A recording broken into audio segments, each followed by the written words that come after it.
Can we begin housekeeping comments, please?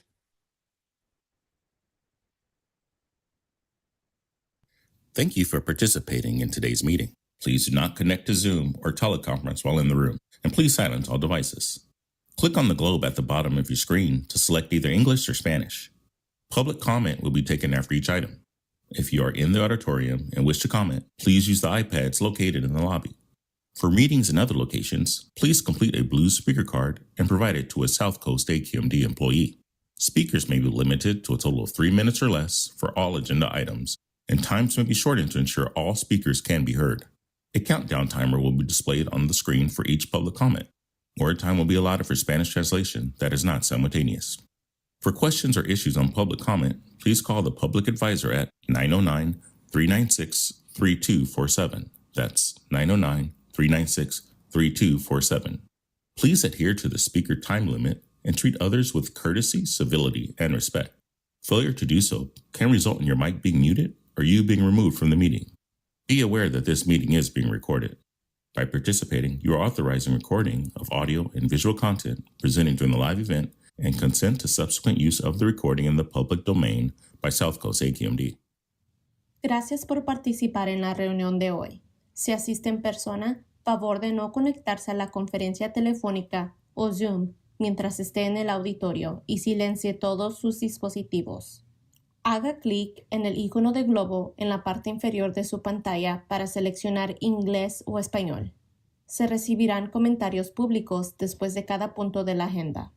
Si está en el auditorio y desea comentar, utilice los iPads ubicados en el vestíbulo.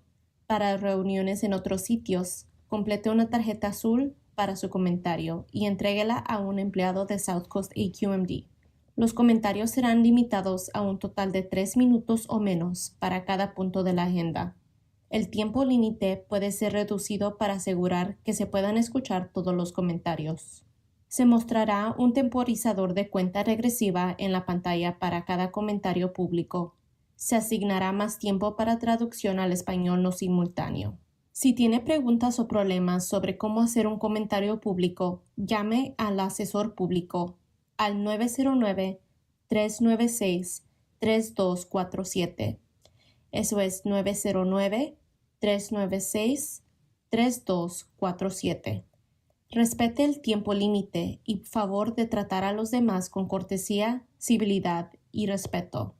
De lo contrario, es posible que se silencie el micrófono o que sea retirado de la reunión. Tenga en cuenta que esta reunión está siendo grabada. Al participar, usted autoriza la grabación del contenido audiovisual presentado durante el evento en vivo y acepta el uso posterior de la grabación en el dominio público por parte de South Coast AQMD.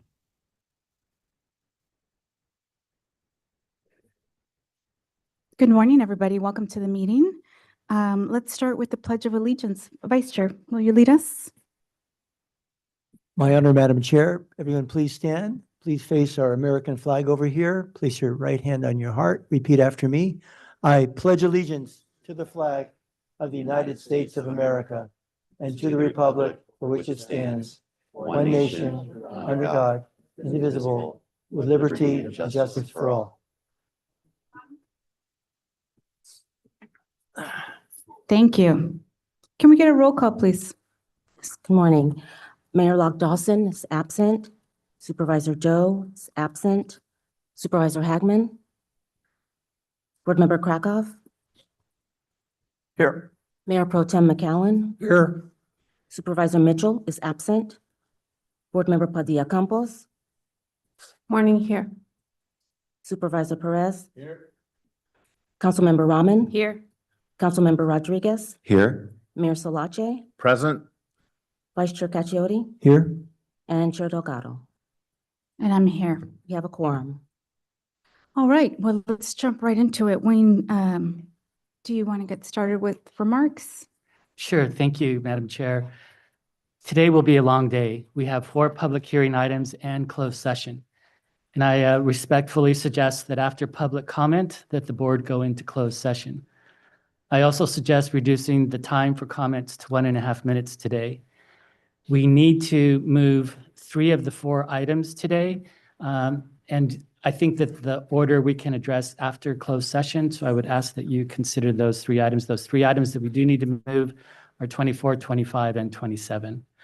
I also would like to note 2 revisions to the agenda with regards to item number 18. This was the Legislative Committee.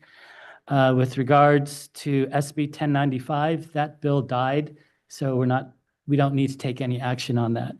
And with regards to SB 1054, there was a recent amendment that's changing our position, so we want to pull that item. I'd also like to note that there are no board meetings or committee meetings in the month of July, and that we will resume our board and advisory committee meetings in August. And as far as the 2024 Governing Board Student Internship Program, that starts June 11th, and it'll conclude on August 2nd with the Governing Board meeting. And we'll provide more information on that. And that concludes my comments, Madam Chair. Madam Chair, that's okay. Can you repeat those that you want to move again, Wayne? Yeah, The legislative items, I was Yeah, gonna public ask the hearings. same thing. Yes. The public hearings? Yeah. SB 1095, Becker, the bill died in committee, so we wanted to pull that item. There's no reason for the board to take a position. That's not a listed item though, is it? It's within the report. Okay, within the report, got it. Yeah. He's asking about the public hearing Public item. hearings, Oh, I'm 24, sorry. 25, 26, yeah. Oh, so we need to submit to EPA items 24, 25, and 27. Those items are time sensitive, so we need to move on those items today. All right. We'll take your recommendation on limiting public comment to 1.5 minutes, and I apologize for those of you who have prepared statements longer than that, but in order to try to keep our quorum and get those 3 items done and then get to our 4th important public hearing, we'll go ahead and do that. So after general public comment, we'll go to closed session, and we'll try to keep that as brief as possible. And then we'll proceed with the revised agenda as soon as we come out of closed session. The Vice Chair would like to say a few remarks. Just a few pictures, get the pictures ready quick. We'll go through those fast. And in these pictures, I've got a couple of movie stars, and there's a couple of our models in the middle. That's Teresa Costa, the council member from City of Carlsbad. That's our chair. And that's the council member mayor from Bell Gardens on the left, and Mayor Jeff Maloney from the City of Alhambra, event at the chair's home. Next. This is at the LA League of Conservation Voters this past weekend, honored several people. One of them was one of our best, one of our own. And there's Councilmember Nithya Raman in the middle. That gentleman is not a GQ model. That is our very own Gideon Krakoff. And that's one of the guys on the left. And that's Nancy Sutcliffe, is it, Wayne, from the Sutley from City of Los Angeles, former EPA. And Jay Shaw Yu running for City Council Alhambra. Next. And that gentleman on our left is not a James Bond. That is City Council member Rodriguez, Carlos Rodriguez, likes his water shaken, not stirred. That is a council member from the City of Irvine. Gardner in the third from left, and the right is Dan Mabe, American Greens Alliance. We're in the City of Irvine, the great county of Orange County. Carlos is leading us on electric lawn equipment. Next. This is kind of exciting. A couple of days ago, I was out in Fillmore. That's an orange patch right in Fillmore, and it was a rail area. Next. And we're testing automated battery electric freight vehicles, and they run just from a software. Next. And that's the software. They can run it from there, and there's nobody needed, and they just go up and down, and they have contracts with Australia Energy Commission were there, California State Transportation Agency was giving them money for this. Next. And that's all the people that were there that day testing this equipment. Next. And that be the final picture. Thank you very much. Appreciate that. We'd love to give you more time, but Thank you. we're going to keep that policy across the board of 1.5 minutes. So with that, we'll go to general public comment. These are 1.5 minutes for any items not on the agenda. I'm sorry, yes, you'll have a chance to speak on anything in the public calendar thereafter, and we have 4 speakers here. We'll take them in order with Kevin Katz first, followed by Chris Chavez, and the order will be listed there, and then we'll go online. 1.5 minutes. Oh, I'm sorry, Mayor Solache? Madam Chair, I had my hand raised. Real quick, just we always forget about our great fathers on this board, and to everyone in the public, it's Happy Father's Day this month to all of you who are fathers. And of course, June is Pride Month, so happy Pride to everyone. Thank you, Madam Chair. Thank you so much.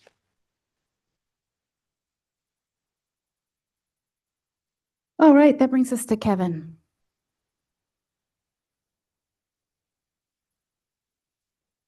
Am I being heard? Cool, thank you. Good morning, esteemed members of the governing board. My name is Kevin Katz. I'm an air quality engineer in the engineering and permitting division. I'm here today to voice the perspective of your professional staff on an important issue, telework. The district's current teleworking policy is popular among professional staff, and for good reason. Under the current policy, almost all decisions regarding telework are made by the deputy executive officers of each division. They are all consummate professionals, and I have the privilege to know some of them personally as well. They're fantastic people. More importantly, all of them eat, sleep, and breathe the priorities of their respective divisions. Most of you would agree with me that nobody is better qualified to make telework decisions than the DEOs. Recently, executive management has proposed changes to the agency's teleworking policy that would effectively rip these decisions away from the people who know best. I can promise you that if a division's DEO thought their subordinates wouldn't be as productive in a 3-day teleworking schedule, they simply would not approve it. Some of my coworkers will share with you today different but equally valid reasons why the current teleworking policy at the district should be preserved. I encourage you to listen to them and to understand them as well. However, my message for you today really is simple. By the end of this meeting, we'll have given you plenty of reasons why the current teleworking policy is a good thing. Why change a good thing? Thank you for your time. Thank you. And just for way of background, Wayne, what is the current policy? The current policy is that the deputy executive officers can approve up to 2 days a week, and they can actually approve 3 days a week. Wait, 2 or 3 days in person or, I'm sorry? In person. So right now, a good majority of staff comes in 1 day a week. And I'm asking that staff come in 2 days a week. And remember, we work 4 days a week, Mondays off. And there are a whole host of reasons that I don't need to get into unless you'd like to, but that's where the policy is. That sounds very reasonable, but we will definitely hear from employees on that item. Thank you. Chris. With Coalition for Clean Air and resident of West Long Beach.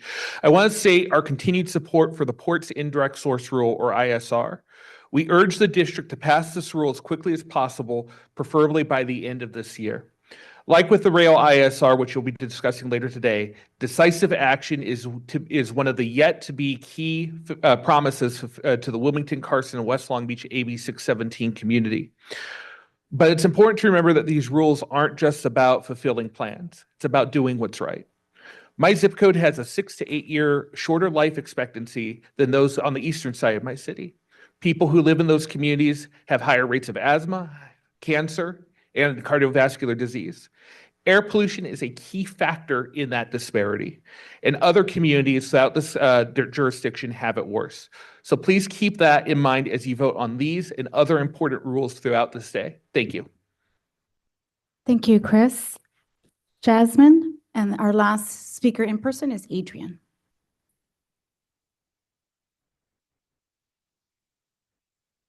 Jasmine?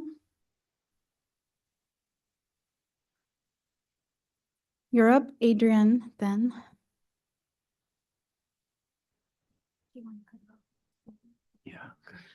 Good morning, Chair Delgado and members of the board. My name is Adrian Martinez on behalf of Earth Justice.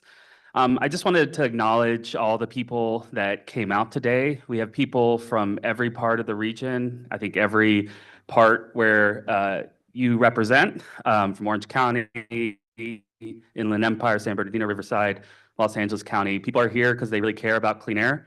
And as you go into closed session to discuss important things like potential sanctions and other matters that might be pending before us, I think it's really important to recognize like why we're here, what we're fighting for. This is a really exciting day, a lot of important issues on the agenda, and a lot of people really just wanted to come out and support this effort. And everyone raised their signs, so you can see who came out. Thank you. It is exciting to see so many faces out there. Thank you for being excited about air quality today. And now we'll go Online comments. Thank you, Madam Chair. Our first speaker online is Brad. Brad, go ahead, please. You have 1.5 minutes. You're on mute. Brad, you're on mute. Sorry. Can you hear me now? Yes, sir. Go ahead. Okay. Our company has been manufacturing environmentally conscious fiberglass products for over half a century. We worked with federal EPA in the 90s, including reducing our emissions on our materials as much as possible. We worked directly with AQMD and Barry Wallerstein during that time. We, in fact, flew with him at his invitation to DC and to Sacramento, trying to point out how our products were not the significant factor contributing to our non-attainment. In fact, it is the mobile sources, and he agreed with that. Rule 317 is intending to take our emissions from 2024, a time This where is the a comment economy on 317, so I respectfully ask the commenter to save his comments for that agenda item. Brad, did you hear that? You can testify later on. Okay, thank you. Sorry for the confusion. Thank you. We'll take Gurpit Matu. Gurpit, you're going, and after our next speaker after that is Melissa Maestas. After Melissa, I'm going to cut off public comment. So if you want to speak, raise your hand right now, because after the next speaker, we're cutting off public comment. Go ahead. Hi, there's a flyer with my speech, if you can locate that before the timer starts. It's basically about the telework survey results that we have. Yes. Yep. Okay, cool. So hi, my name is Gurpreet Mattu. I'm a permit engineer and vice president of SCPEA. I'm here to ask you to encourage this agency's leadership to expand on the current telework policy and allow employees to telework to the maximum extent feasible.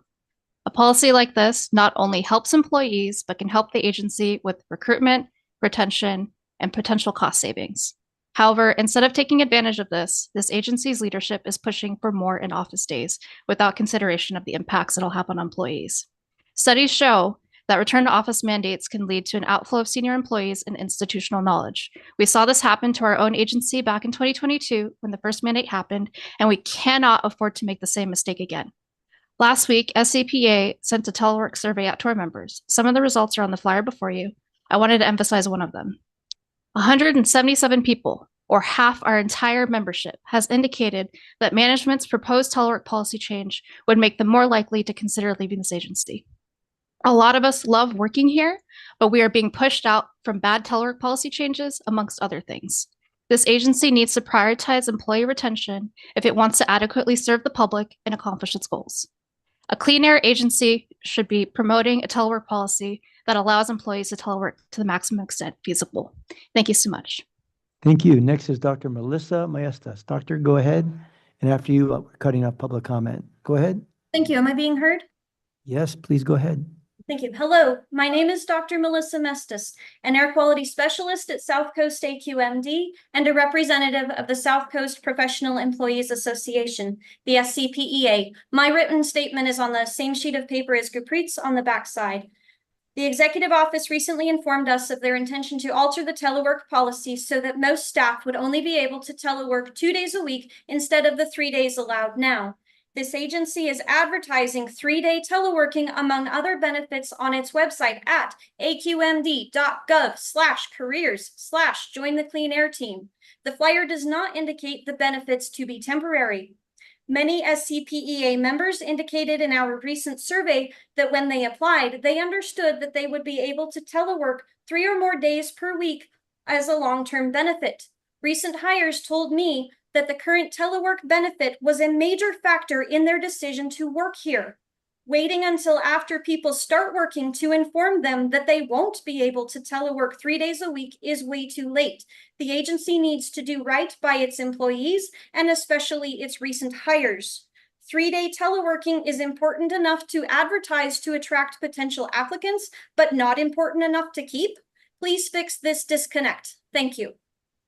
Thank you. At this point, public comment will be cut off. Our last speaker will be Al Sattler, but our next speaker is Brian Viskowski. Brian, go ahead, please. You're on mute. Yes. Good morning. My name is Brian Viskoski. I would like to bring your attention to a matter that took place when an inspector from your agency came into my restaurant. Alexander Carr introduced himself to me and handed me a business card. I'd never heard of your agency. After a few minutes, he said he would be right back. And when he returned, he presented a badge to me. Because I could not read the small print on that badge, I took out my cell phone to take a picture of it. Mr. Carr then tried to take my personal cell phone away from me. He said he was not going to leave until he inspected my kitchen. He tried to intimidate me and even threaten me. And I said I would not allow him access into my kitchen until I was able to research more about AQMD. Since he was refusing to leave, I said I was going to call the police. He blocked me from using my own business phone. After getting around him as I was dialing, Mr. Carr placed his hand on the switch hook to disconnect the call. Over 20 minutes later, before he left, he said, "Did you question me because of my color?" He said this could only be the reason why I was questioning him. I asked him to have his supervisor call me. I didn't hear from anyone, so I called and left a very detailed message for Mr. Nastri. A representative from AQMD did call me, in which I detailed everything for him and said we even had security footage. I said I was happy to share the video. I never heard back. Weeks later, I wrote a letter to Ms. Randolph, chair of the Air Resources Board. A representative did contact me this week from that agency and said that they felt that upon reading the letter, that the inspector's behavior was egregious. He said that the 35 district offices operate independently of the ARB, and charbroiler registration is not a state mandate, but something AQMD. Thank you. Wayne, did you want to comment on that very briefly? I think I can say that the matter is under investigation. We've heard conflicting reports. We're looking into the matter, and I can advise you once it's resolved. Thank you very much. Our next speaker is Dan Penoyer. Dan, go ahead, please. Good morning. My name is Dan Penoyer. I'm an air quality specialist on the socio-econ team, and I've been at the district for a little over a year. I want to respectfully ask that management and the board carefully consider the costs of changes to the teleworking policy. Reducing the number of days which employees can telework would diminish the district's ability to hire and retain employees, and that will in turn have detrimental impacts on management's stated goals to increase institutional awareness and build agency culture. I think as a case study, it's instructive to look at municipal employees in the city of New York, where the mayor was forced to cancel a stricter in-office policy as, quote, jobs were going unfilled and departments were grappling with high vacancy rates. I think we need to acknowledge that the competitive landscape in the job market has changed since the COVID pandemic. The flexibility offered by teleworking is both tremendously valuable to employees, as indicated in the survey results, and also leveraged as a recruiting tool by a number of other employers. I believe it would be unwise to assume that changes to the existing telework policy will not materially impact the district's ability to attract and retain talent. And I can think of nothing more damaging to institutional awareness and agency culture than having a revolving door of employees and a high vacancy rate. When I joined the district last year, my supervisor had been hired only 1 month prior, and the other 2 positions on my team, as well as many others, district-wide were vacant. We've done a lot of rebuilding since then, and restricting the teleworking policy would be damaging to that progress. Thank you. Thanks, Dan. Next speaker is Sherry Belisi. Sherry, go ahead, please. You're on mute. Hello, good morning, everyone. May I be allowed to defer my minute to our president, Mr. Brian Blasich? When he speaks, yeah, later on he's speaking. Of course, go ahead. Next, and we'll let the next speaker go. You can. But is he be let to speak? Will he be able We'll do to that when he comes up. Yep. Okay. Then I'll read the letter I have. Good morning, everyone. My name is Sherry Belisi, and I am the treasurer for the South Coast Professional Employee Association. I will be reading remarks from a member who would like to remain anonymous. I thank the governing board for hearing staff out and the union for taking time to make sure my voice gets heard. While I acknowledge the management is in charge of making tough and sometimes unpopular choices, their justification for the telework policy change remains unconvincing. The reasons provided, like building agency culture and addressing operational needs, are vague and do not warrant the significant impact on staff. From personal experience, operational needs are already being met by managers and supervisors who request teams to come in when a tight deadline needs to be met or an important discussion needs to be had. Management owes a more substantial explanation that justifies the doubling in staff's commute times and costs. If there is indeed a compelling reason for such a change, one that goes beyond vague goals and one that is transparent, I believe staff would be more willing to accept the choice. I respectfully ask the governing board to advocate for greater transparency from management regarding their motivations for altering the telework policy. It is crucial that any changes are made with a clear understanding of the impact on staff and a strong, tangible rationale. Thank you for your time and consideration. Thank you, Sherry. Next speaker is Kareem Brown. Sorry, Kasim Brown. Yes, hello. My name is Kayshawn Brown, and I'm an air quality engineer with the Engineering Permitting Division and an at-large member of the Professionals Employee Association. Today, I'll be speaking on behalf of Nish Krishnamurthy concerning management's proposed modifications to the current telework policy.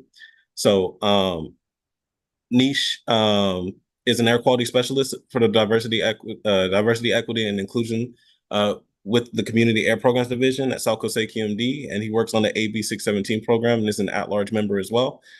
He's writing regarding management's recent decision to increase the weekly in-office requirement at the district, a policy that our colleagues think is misguided for a number of reasons. First and foremost, this policy is antithetical to the stated mission of South Coast AQMD to clean the air and protect the health of all residents, as increased in-office requirements will needlessly lead to more driving and emissions. It also contradicts our own proposed strategies to help fall into attainment for ozone standards.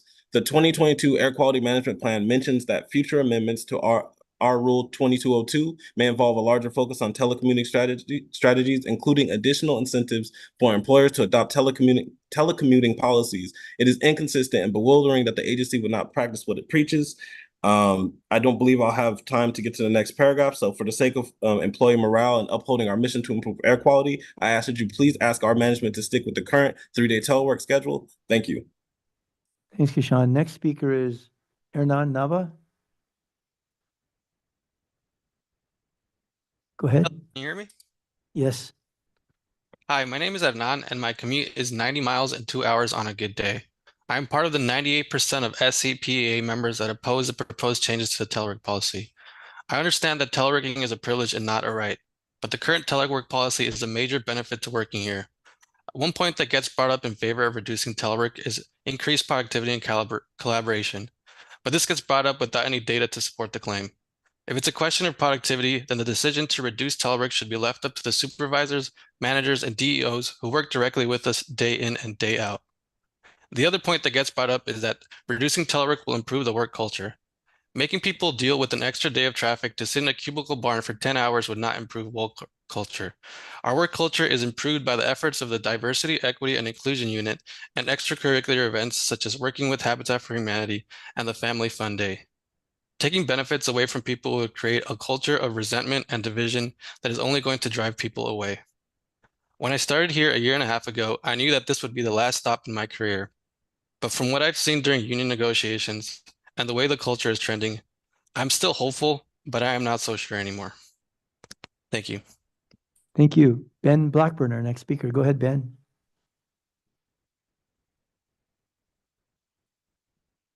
You're on mute, Ben. Good morning. Can you hear me? Yes, we can. Good morning. Good morning. I was hoping we wouldn't have to speak to you again quite so soon after our contract negotiations a few short months ago. Currently, it is our department heads, DEOs, who give approval to our telework policy, including the number of days we work from home, with the majority of professional staff working from home 3 days a week. Management has now indicated that they intend to change this so that the EO has exclusive power to designate 3 days working from home.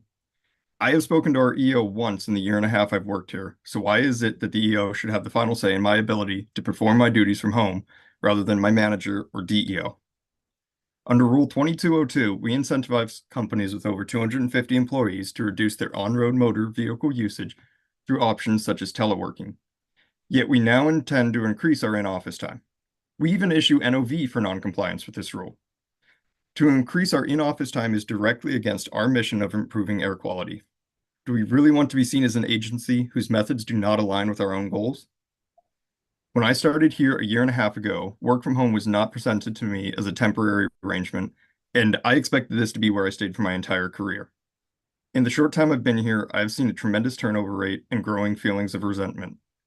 I can no longer say with confidence that this is where I will choose to stay for the entirety of my career. Thank you. Thank you. Next speaker is Pavan Rami. Pavan, go ahead, please.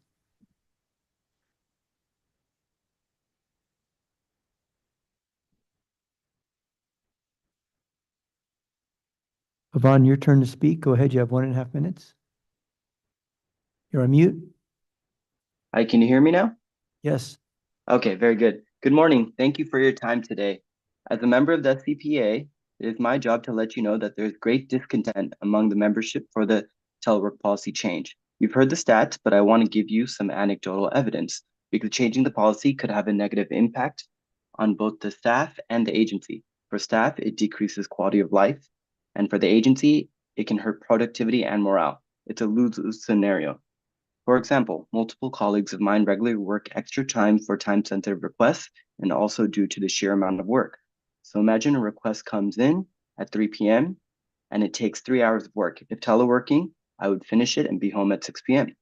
In the office, however, I would work for 2 hours, drive home for at least 1, pick back up on where I was, and finish closer to 8. This doesn't account for childcare, dinner, exercise, other life commitments. The time coming into the office was spent in a car instead of on agency work. As ironic as it may seem, this policy may lead to less work being accomplished, and if nothing else, it will definitely lead to less timely work. Staff have proven that they accomplish what this agency needs and its mission within the current structure, so why penalize staff with the change? I respectfully ask the board to advocate for the staff and appreciate your willingness to listen. Further, to set for the long term whatever the policy ends up at, because staff make life decisions based on it. Thank you. Thank you, Pavan. Next speaker is Thurl Golden. Thurl, welcome and go ahead.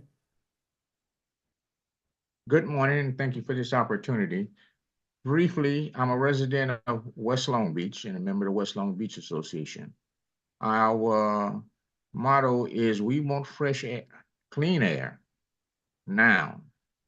And with that, the port's coming rule to reduce its emissions, it is crucial that they be brought to attainment, not near at attainment, because attainment has not yet been proven as the place that will give us clean air in this region.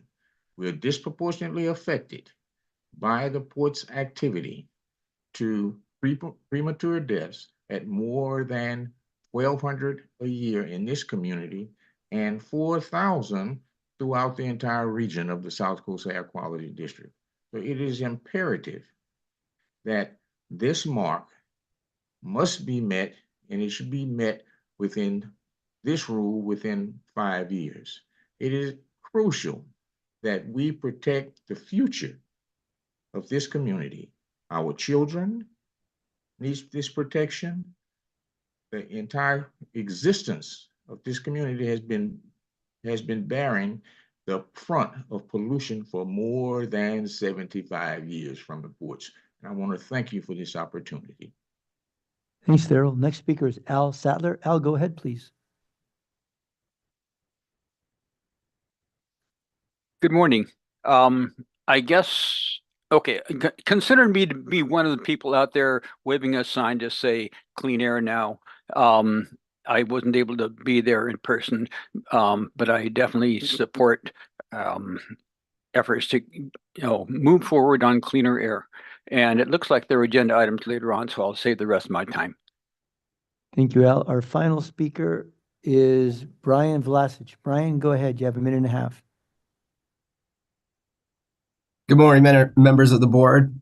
My name is Brian Vlasic, and I'm the president of the SCPA bargaining unit and a 25-year employee of the district. Regarding the proposed change to the telework policy, I wouldn't suggest that the employee sentiment towards such a policy would be the primary consideration in the decision, but there are some important factors to consider in how this shift might reverse the progress achieved in the areas of recruitment and retention. I fear that this policy would compel many newly acquired and legacy employees to consider employment elsewhere, just like we saw in 2022, due to practical and financial impacts of commuting more to the office. The vast majority of our membership maintains that their effectiveness and job satisfaction would significantly diminish, and the assertion that this would unequivocally improve workplace culture, morale, and productivity remains largely unsubstantiated and is demonstrated in our survey results provided to you. As an air quality specialist in the socioeconomic group in planning for nearly 5 years, I worked on many aspects of our fee rules and Regulation 3. So I have a familiarity with how fees are apportioned to the work done across this agency.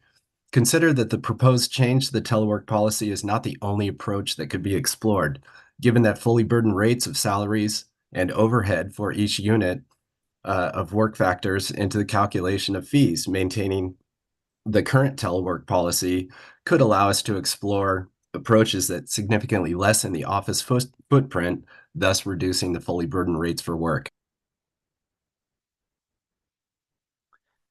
Thank you.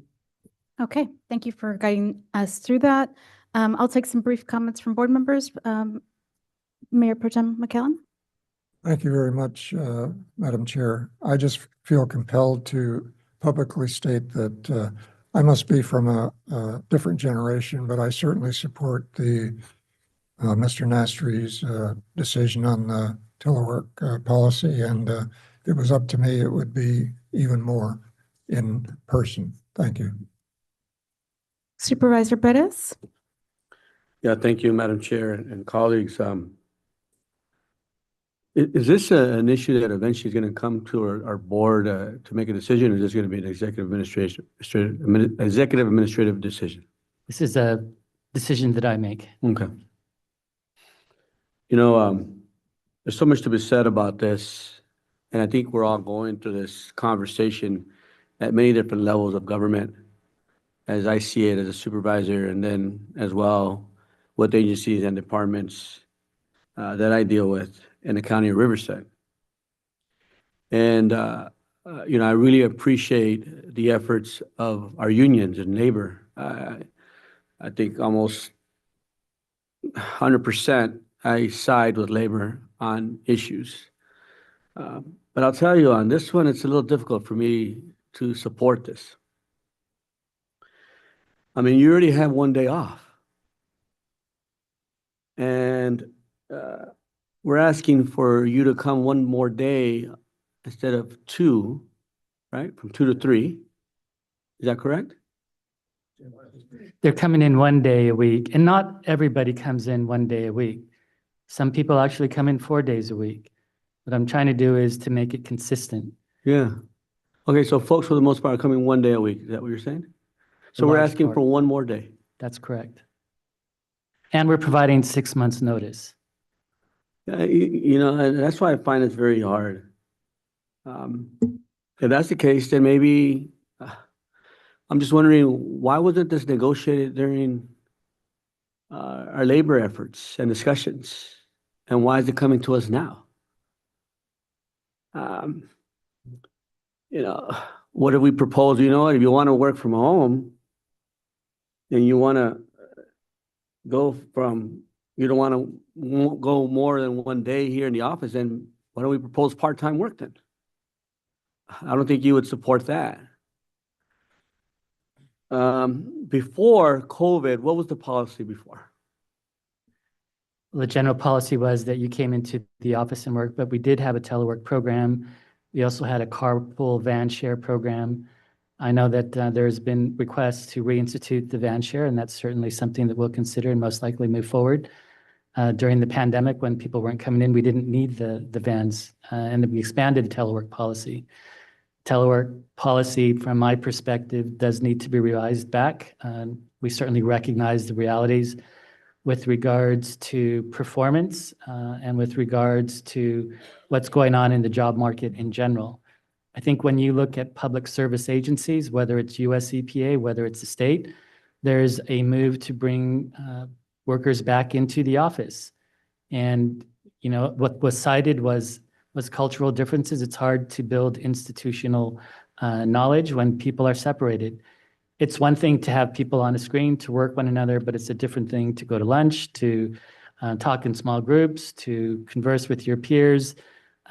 You make friends that will last you throughout your career, throughout your life at the workplace. And we do not have that opportunity as much as that we did. And people point to studies, you can point to studies that go in both directions, that show that it's important to bring people back, that it's important for people to have that flexibility. There is still flexibility within what we are proposing. And when I had said that the policy was 2 days a week, it was because the deputies had the ability to grant a third day. And then I reserved exclusive decision-making authority to grant a fourth day. And I can tell you, I have granted a 4-day telework for a temporary time, and they were due to extenuating circumstances. Again, the pandemic is over. I think we need to remember that as a public agency, the public expects us to be here when they come in. So my So I can decision- appreciate that, Wayne. I asked labor to meet us halfway. I think that is halfway. We're just asking for one more day. And you already have one day off, and then you have a couple days that you can work from home. Now, if there's some sort of circumstance, then ask for that. I don't think administration is gonna say no. I think they'll work with you. And I still feel that we'll be able to attract and retain, because quite frankly, we're the #1 air pollution entity in the United States, if not the world. I don't see this as an entitlement. This is a privilege to work here. I'm privileged to sit on this board. So labor, please don't get angry with me because of my words. I just don't see you eye to eye on this one. But I will say, let's meet halfway.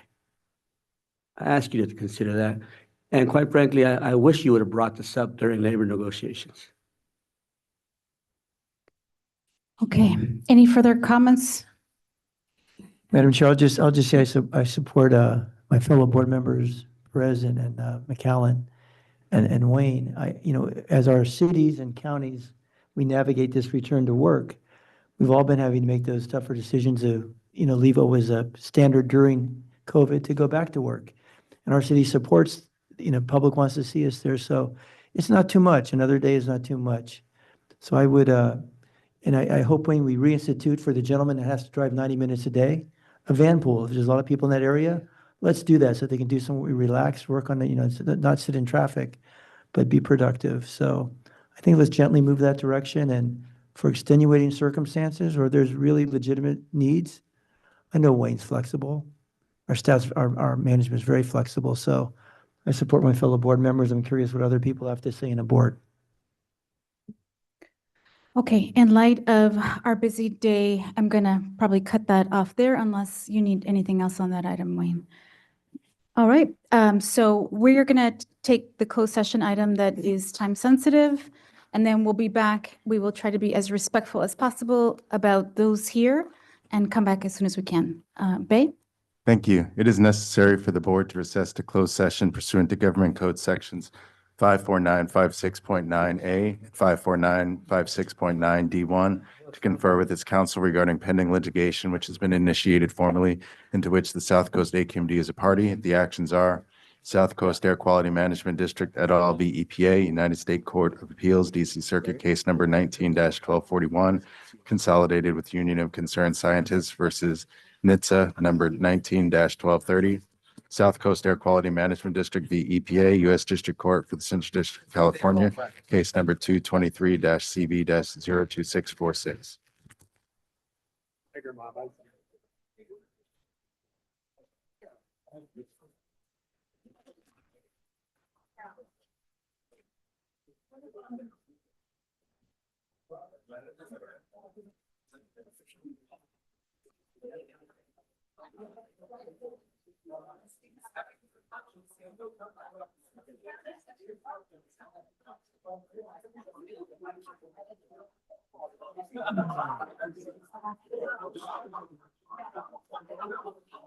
Never dull moment, buddy.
Great job of getting us to this point on that issue. So Yeah, thank appreciate your you. leadership on that. Thank you.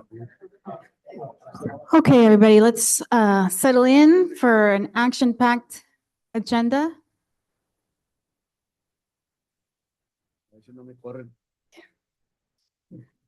Get beat up on the way out. Okay, do we need to report out anything from closed session?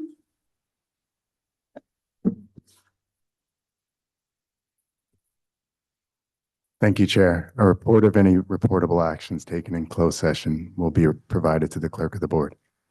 We can now proceed to the consent calendar. Okay, great.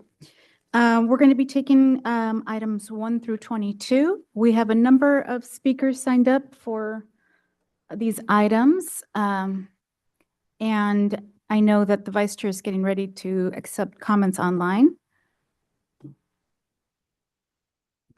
I will go ahead. Before we start the public comments, do any board members have any comments or anything they'd need to share on consent calendar items? We already heard that item 18 has some amendments. Any other board member recusals or no? No? Okay, Bay shaking his head. All right, so let's go ahead and start taking public comment. We have a number of people signed up for item 2B. 14 speakers, starting with Fernando Gaitan, and we're going to be keeping to the minute and a half. Welcome, Fernando.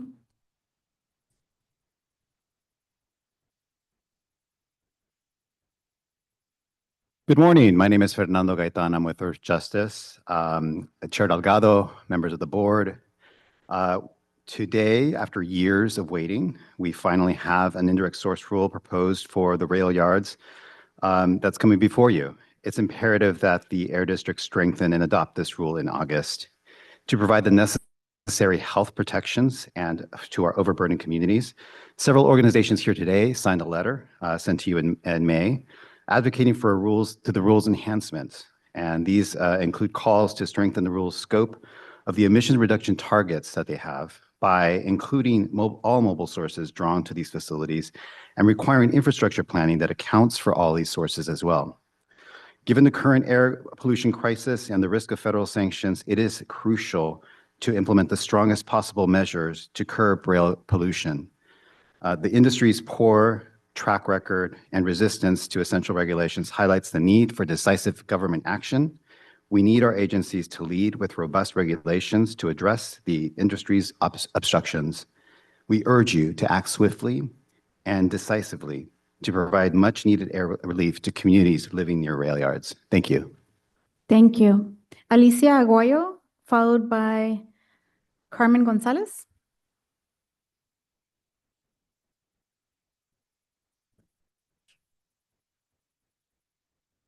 Hi, my name is Alicia, and I'm with the People's Collective for Environmental Justice, and I'm from San Bernardino. I grew up right next to the rail yards, next to the intermodal facility, the BNSF one, and I've seen the damage that rails have done to our community. It is not uncommon to see folks with asthma and even my neighbors passing from cancer. I'm a mother to a 6-month-old, and after I gave birth, he was admitted into the NICU with respiratory problems. Every day I worry about his health and my neighbors and my community because we are at high risk of developing health problems. These coming from the trains and the trucks and the cumulative impacts. One of the most frustrating things I've experienced is talking to a BNSF rep in my community when they were approving the expansion and they told us that it was not their problem to think about the cumulative impacts and only their emissions. But my community, we can't separate the impacts coming from the rails, the trucks, and the ports. We can't change that. And it's time for them to be held accountable and responsible for the cumulative impacts. And so I urge y'all to support the strongest regulations you can for the rails. Thank you. Thank you for sharing that. After, I think it's Carmen Gonzalez, is Tanya Gonzalez. Well, the order is listed there.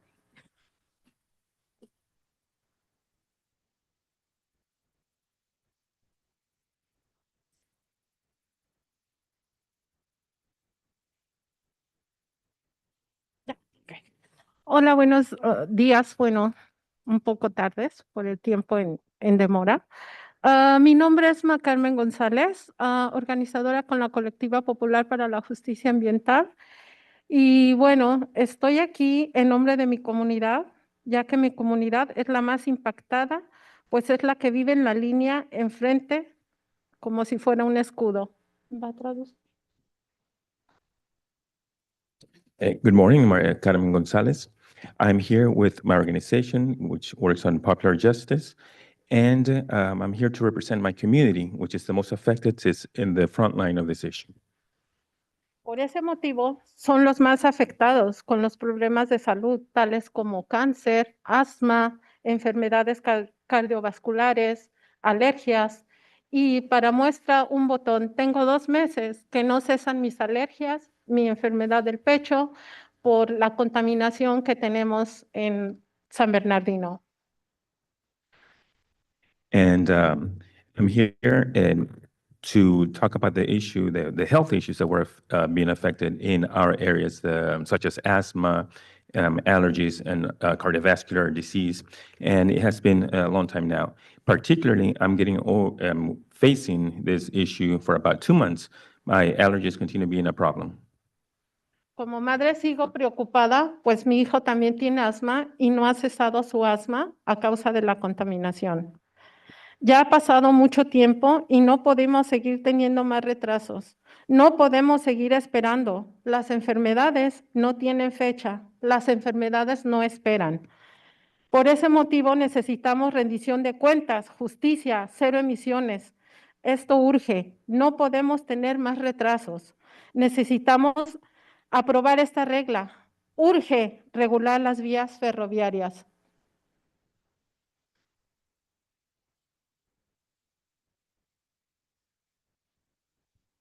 So we can continue waiting. Illnesses don't wait. We can't continue facing this kind of problems. As a mom, I'm highly concerned. My son has been dealing with these asthma issues due to the contamination and pollution existing. Therefore, it's very important to approve this rule. We have to do something about this rail-related issues. Los exhorto a no esperar más, a la regulación de las vías férreas. Gracias. I'm calling you to do something immediately about this issue with the railroad yards.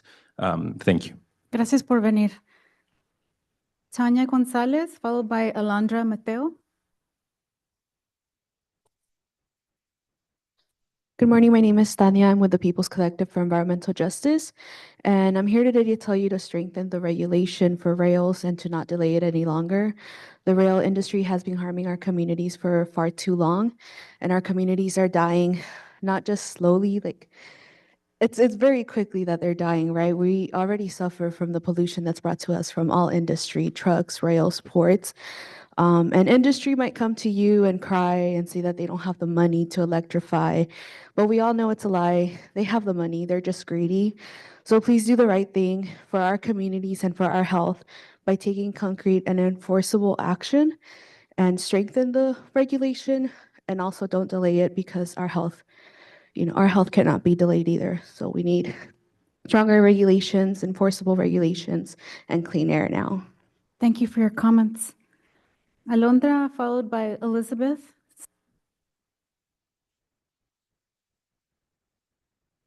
Good morning, my name is Alondra, and I am here with all the good people advocating for clean air, our community who could not come out, and the community that we have lost due to the harmful air pollution that ports, rail, and the logistics industry create. Our communities are left behind on the decisions that BNSF and UP makes, and they bear the greatest impact. In Bloomington, in fact, Union Pacific has started creating an intermodal facility without consulting our community and our representatives. The point is that these rail corporations have too much power, and they have gone unchecked for too long. We cannot delay anymore, as my colleagues and community members have said. I implore that you set the state and that you get it done. I ask you to support all of the important rules and regulations that you are considering today and truly listen. Please move towards a true zero emission future so we can finally have the clean air that we deserve. Thank you. Thank you. Elizabeth, followed by Jessica.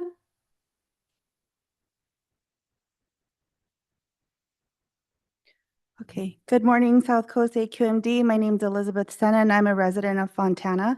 I'm here with the Center for Community Action and Environmental Justice, also known as CCAEJ. I stand before you today as a concerned mother of 2 young children to address the importance of completing the rail yard and port indirect source rule. In 2021, the warehouse ISR was passed, and it has already shown significant changes by encouraging warehouse owners and operators to adopt zero-emission shipping practices. These efforts have brought about important benefits for our community. Unfortunately, these gains are being undermined by the current unfinished state of the rail yard ISR or the possibility of offering only half measures. We can't afford to settle for anything less than comprehensive action that achieves the necessary emissions reductions. The alarming, dangerous levels of air pollution triggered by the current situation needs urgent attention. Furthermore, our community is continuously burdened with pollution on top of pollution, leading to negative cumulative health impacts. It's not enough to simply make the polluters pay. We must hold them accountable and demand that they do better. Our lives and the health of our communities depend on the decisions you make.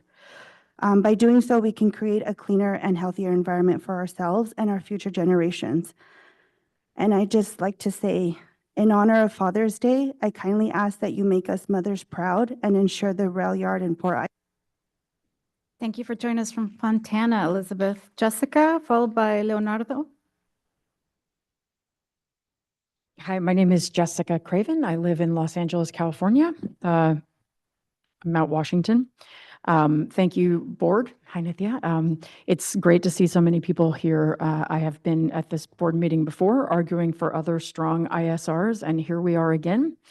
I know that you all care about clean air, but I also know that you hear a lot from industry people who will tell you in very polished words and over very fancy meals why you should not expedite this rule and why you should delay. It's not that big of a deal, just delay while we do more studies. And you're hearing from people, though, whose actual lives and actual health, whose children's actual asthma conditions are being exacerbated by this pollution. And we are asking you to put our children ahead of lobbyists and industry people who will tell you forever that this doesn't matter and it's not important because they're thinking about one thing, which is money. We're thinking about our lives. We're thinking about our children. My child goes to Los Angeles Unified School District schools, and they say almost everyone they know has asthma. That is Los Angeles in 2024. It is unacceptable. Our air quality is horrific, and as much as you all have done, we are asking you to do more now because there is no more time. So please do this, do it before August, and thank you for your consideration. Thank you, Jessica. Leonardo, followed by Jasmine.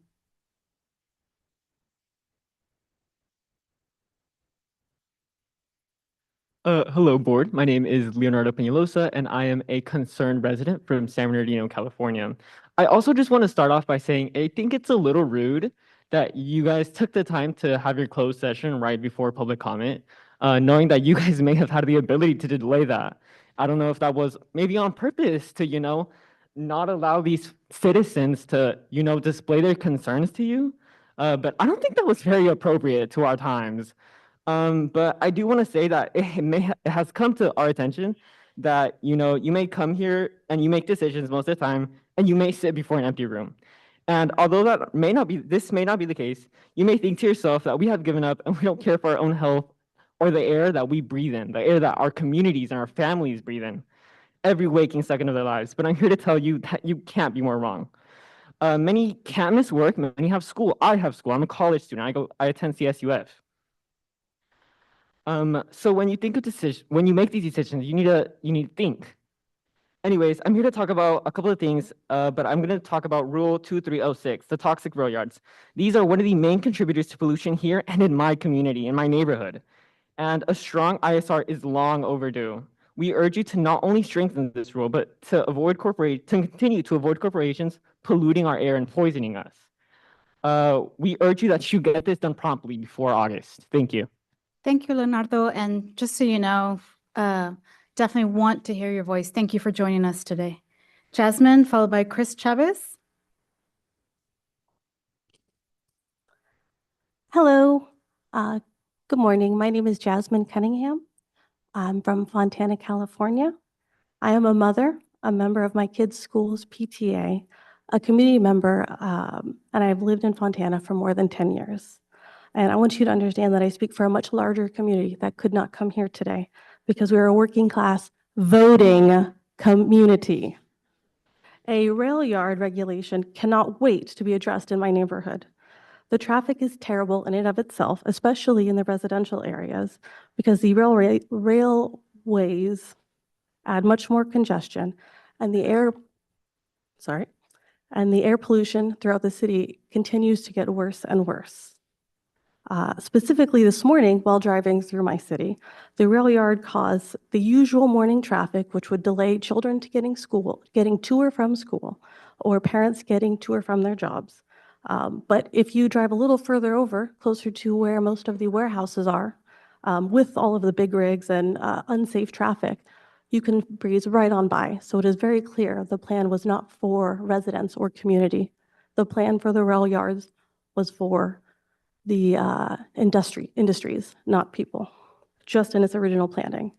Our city should be designed for people, and that's really only possible if you stand up for us. We don't have lobbyists. We only have you to protect us. Thank you for joining us. Chris is next, followed by Marvin Norman and Raymond. Yes, Chris Chavez with Coalition for Clean Air again. Just echoing the comments of my fellow advocates and community members in urging the South Coast AQMD to set this rule for hearing in August. Let's be clear, this rule needs to be stronger. We need to make sure we get every emission reduction we can from every pollution source at the rail yards. But like with the port's ISR, the rail ISR has been subject to delay tactics, mischaracterizations, and bad faith negotiations. Delaying this rule any further only rewards bad behavior. Please take a stand for clean air and community health and set this rule for hearing. Thank you. Thank you, Chris. Marvin and Raymond, if you could come up, you'll be next. Good morning, Chair, members of the public. My name is Marvin Norman, member of CCAJ and a San Bernardino resident. I'm here to also echo what has been said by other advocates and call for the placement of this rule on the agenda for voting on as soon as possible. We've waited a long time. I've participated in many technical working meetings with AQMD staff and with workshops with them and with other industry partners. And so we've been working on this a long time. It's time to stop running around and going back and forth from MOUs to ISRs and God knows what else and just vote on it. And so looking forward to seeing it and coming out to support it in a couple months. And I'd also point out that, again, it needs to be stronger. But the other thing is that it would be good to see you guys work with other partners. And I know the rule is trying to work to get them to set up the infrastructure. And so the bad part about the regulatory regime is that it forces a compromise situation of sorts. And it would be good to be able to get more collaboration across all partners, you guys, AQ, the railroads and high-speed rail, other rail operators, and other adjacent air districts as well, where the rule inadvertently kind of has some effect because they have rail yards that serve us as well. Thank you. Thank you for your hard work on this rule. Raymond, and then Bobby Joe, and our final speaker here is Shane. Is Raymond still here? Bobby Joe? Oh, yes, I remember Bobby Joe. Signs off. In a good way, in a good way. And Bobby Joe is speaking on items 2, 19, and 21. Oh my gosh, somebody's calling me. Good morning. My name is Bobby Jo Chavarria. I am from Fontana, a grassroots organization called Grow Fontana, and another super grassroots organization called the Sierra Club. Coming here to talk about a few things, right? Clean air now, absolutely. Thank you so much to staff and board members who have championed clean air solutions, which does often come into conflict with our local business community and our workers. However, I will say that I stand with workers, as do all of us here. A 4-day work week is not a day off anyway. And telecommuting absolutely makes sense. So we stand in solidarity with those folks here. On June 5th in New York, UN Secretary General Antonio Guterres announced that there's an 80% chance the planet will breach the 1.5 degrees Celsius in warming above pre-industrial times at least one of the next 5 years. He also called on the world to stop enabling planetary destruction. And so this is what this rule is about. Yes, this country was built with the railroads. The West was conquered with the railroads, which means that they have had 150 to 200 years to clean up their act. Folks have done that in the EU, have done it across other continents. We can do it here too. Thank you for setting that hearing August 2nd and approving it with no delay. Thank you. And then you also wanted to speak on, what was it, item 19? 19 and 21. Did you want to tackle those? It's all consent calendar. Oh, okay. Well, then I'll just continue. Yay. So the biggest key here is, again, speaking to everything that you can do, every measure that you can take on all of these issues, including some of the things that are later on in the agenda, as well as ensuring that we take a clean stand on I'm really flexing the AQMD muscle. I will say that we have an opportunity here to not only be groundbreaking, but clean air breaking. We need to do this. We can do this. And you have right now the opportunity before you to stand up to transition into a green economy that makes sense, to transition into a framework that prioritizes the health and safety of all our communities that are impacted by dirty and deadly air. And we're counting on you to protect our communities from the deadly emissions that we know can be stopped. The technology is there. Industry is getting super innovative. And this is all how we also transition working people who are working in these polluted workplaces to also be safer and healthier. There is no reason that folks at the top can run away with all of the profits while communities, while they externalize their costs on the back of communities. So thank you again. Thank you. And I'll just do that. Okay. Shane is our last speaker here, and then we'll go online. Good afternoon, Chair, and everybody here. I come to you as a Moreno Valley resident. My name is Shani Sias, but I also come to you as a father of 2, soon to be 3. I come to you as a piece of this coalition of brothers and sisters to ask for clean air. And I stand before you in front of the most powerful board concerning air quality and ask you to help us, because I live in a region with the highest rate of ozone in our nation. I sit with my compatriots to ask you to do your job in cleaning up our counties. And the way we start by doing this is aggressively pursuing this rail yard ISR and approving it in August. I stand to say that my comment is in a theme of time of which we do not have, time of which we've already used in bad ways to get us to the situation we are in today. So I ask you to take the time today to do something courageous. Look down deep inside and understand that in August, there will be a decision to be made, and we hope that you side with clean air, which is a right for everyone sitting in this room. We all breathe this air, and we all deserve to breathe clean air. Thank you. Thank you. Happy Father's Day, Shane. Madam Chair, we have 2 hands raised on Zoom. The first one is Jane Williams. Jane, go ahead, please. You have 1.5 minutes. Thank you. Jane Williams, Executive Director of California Community Toxics. Thank you for the opportunity to speak today, Board Member Delgado and other board members. you have a series of rules before you that are precedent setting. The ISR rule for the railroads, we've actually been working on for decades now. The boiler rule is very important and very precedent setting for both state policy and national policy on electrification, and the AP rule. So what I want to do is echo my comments, my colleagues' comments that are there in person, to say that the board is taking aggressive action to really get reductions, and electrification is one of the common themes. And I just want to applaud all the amazing work from the staff and the executive officers staff to move these rules forward. Clearly, the ISR railroad rule could be strengthened, but I just read an article recently about locomotives being electrified in Europe, and how, like, within 10 years, we'll have the ability to electrify locomotives and pull giant trains. So just like we did with the Advanced Clean Fleet rule at the state level, we need to continue to make wonderful progress. Thank you for the opportunity to give testimony to. Thank you, Jane. Our last speaker for public comment is Al Sattler, and I'll be closing public comment at this time. Go ahead, Al.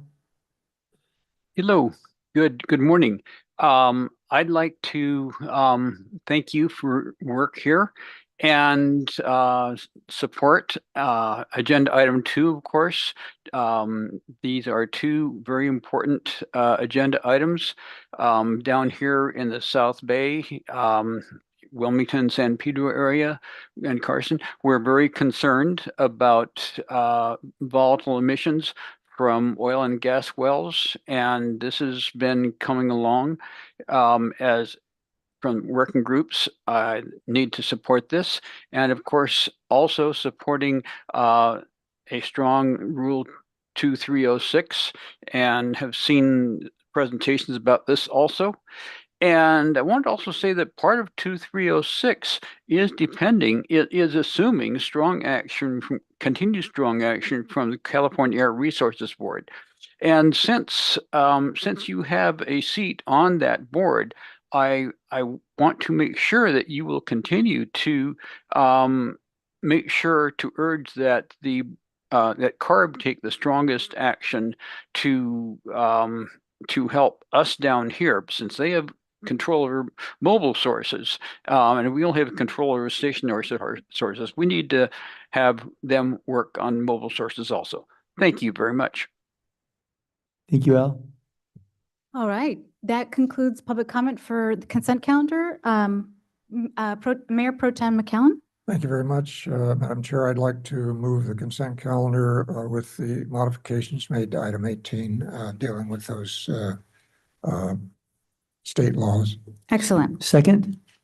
Great. Any board member comments? Okay. With that, can we have a roll call, please?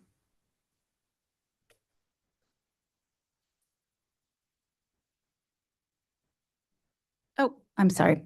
We're doing casting vote.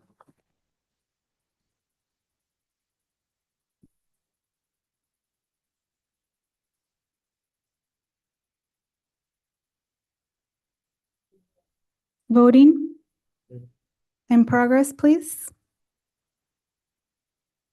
All right, with that, the consent calendar passes, and we hope to see you all in August. Okay, public hearings.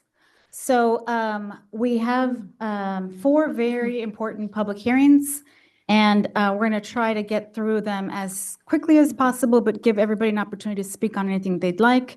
So I will turn to staff on Rule 317.1. Chair, I have a disclosure on this one, but I don't have the language. Oh, here it is. I'm recusing myself from agenda item 24 because of a financial interest in Disney, which is materially affected by this item. Oh, good. Good morning, everyone. My name is Kalam Chung, a Planning and Rules Manager. I'll provide a shortened presentation by highlighting a couple of the slides in the presentation. Both the South Coast Air Basin and the Coachella Valley are extreme non-attainment areas. Under the Federal Clean Air Act, Section 185, it requires collection of non-attainment fee when these areas fail to attain.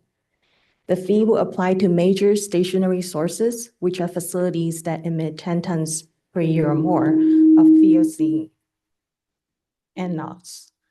This proposal implements Section 185 for two ozone standards, the 1997 ozone standard and the 2008 ozone standard. This is not a discretionary action in the sense that if South Coast AQMD does not collect the fee, the US EPA is required to step in to collect the fee, and in that case, the fee will go to the US Treasury and leave the district. If we can move on to slide number 6, which summarizes the key requirements. This will affect about 320 facilities, and these represent the top 1% emitters of VOCs and NOx. The non-attainment fee will apply to emissions that exceed 80% of the baseline emissions. And the fee rate is set by the Federal Clean Air Act, and each year the US EPA adjusts this rate by the Consumer Price Index. If we can move to slide number 10. There's one key remaining issue is that stakeholders have concern that this proposal might still require fee collection even when there are changes to the Clean Air Act or the implementation guidance by the US EPA to the effect that the fee collection might no longer be required. Staff response is that there are no foreseeable changes, and if there is any change in the future, there will be a lot of uncertainties with those changes. What those changes are, whether or not the change will come with the conditions, when and how the change will become effective. And as with any other new or updated federal regulations, staff always react accordingly. And when information becomes available, we'll take any necessary actions to reflect those changes. Next slide. Because the Clean Air Act does not specify how to use the fund, this proposal does not have provisions to address the spending of funds. The usage of these funds will be determined through a future public process. Next slide, please. With that, staff recommendation is to determine that proposed Rule 317.1 is not considered a project subject to CEQA and to adopt 317.1. Thank you. Thank you so much for that. Before I open the public hearing, are there any questions from board members? Councilmember Rahman?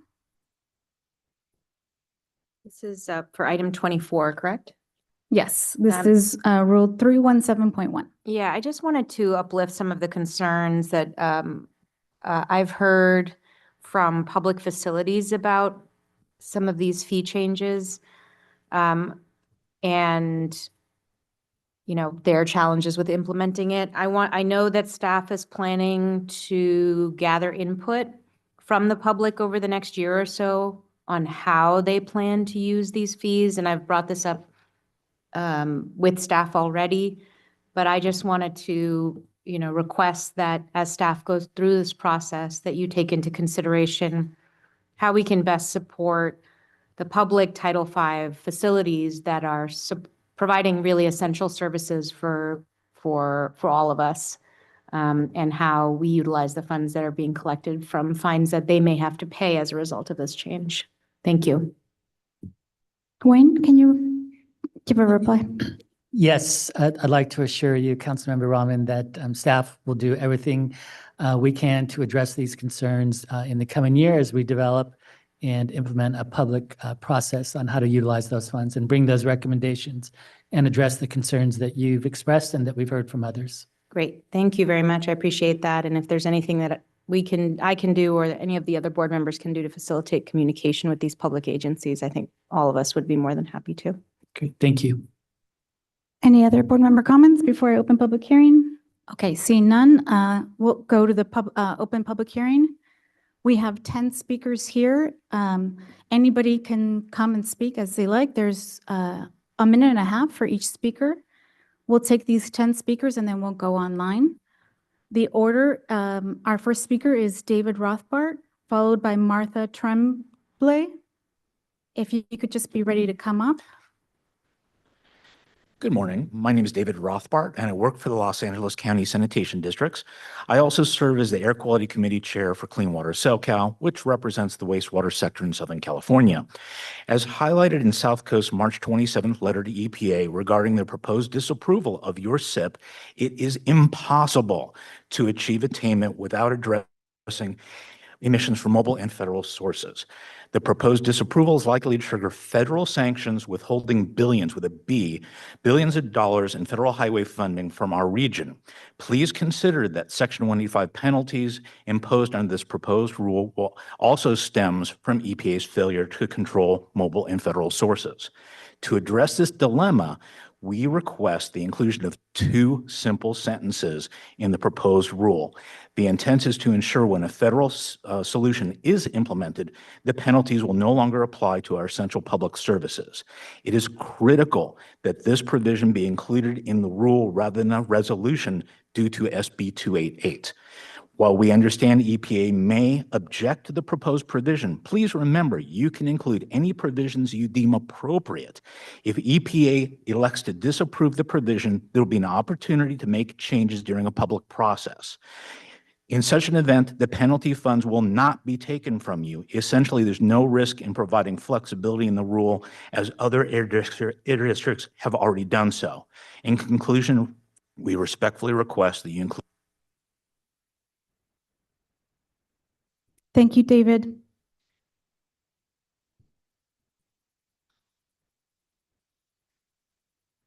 Good morning. My name is Martha Tremblay, and I'm the Assistant General Manager for the Los Angeles County Sanitation Districts. The Sanitation Districts is a public agency that converts waste into resources like recycled water, renewable energy, and recycled materials. We manage wastewater and solid waste at a regional scale. We're made up of 24 special districts serving over 5.5 million people in the county. And it's great to see Director Solache here, who's on our board. We appreciate the opportunity to comment on this proposed rule. The proposed rule would trigger penalties upon our facilities in the amount of about $400,000 per year, every year until the South Coast Air Basin achieves attainment with federal ozone standards. As a public agency, we implement clean technology, minimizing emissions from all of our facilities, and strive to be a good public steward. Because we have minimized our emissions, we cannot avoid the proposed penalties and must continue to provide essential services to the public. Please keep in mind that the vast majority of the ozone-forming emissions in the basin are generated from mobile sources that are regulated by EPA. Even if all the stationary sources were shut down, the air basin will still be unable to achieve ozone attainment. Clearly, the intent of Section 185 is to penalize facilities responsible for non-attainment. Unfortunately, Thank you. Sorry about the time limit there. John is the next speaker, followed by Andrea. Hi, good morning, Honorable Governing Board members. My name is John Heinz, and I'm an attorney with Latham & Watkins. I'm here today representing the Regulatory Flexibility Group, a coalition of California entities that will be subject to this rule. I'd like to start by thanking district staff for the continued engagement with stakeholders throughout the development of this rule. And we recognize the collection of non-attainment fees is mandated by Section 185 of the Clean Air Act, and the district has very limited discretion in how it shapes this rule. But I think it's also acknowledged that non-attainment in the basin is primarily a federal and mobile source problem. And I think it's important to recognize that the legislative history of Section 185 acknowledges it was not intended to punish individual sources. So consistent with that intent, we just have a couple of requests this morning. The first is we respectfully request that the adopted rule exclude emissions from PERP equipment. Because the PERP equipment is not owned or permitted by the facility, it's not required under 185. Separately,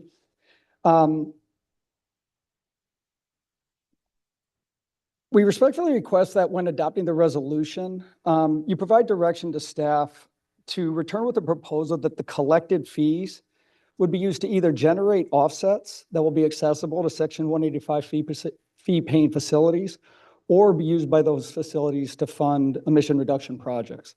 Directing the fees in that matter will help move the region closer to attainment, and will recognize the significant obligations Section 185 places on those facilities. Thank you very much. Thank you. And I'm going to ask staff to reply after all the speakers have gone, if you don't mind taking those notes. Andrea is our next speaker. Thank you there. Hi, board. My name is Andrea Vidaurre. I'm with the People's Collective for Environmental Justice. We're based out of San Bernardino in the county. I have had the great privilege to take many of you on toxic tours in our communities. And if I haven't yet, I'd love to do that. We love bringing folks out into our communities so you can see with your own eyes some of the experiences of what folks deal with on the day-to-day.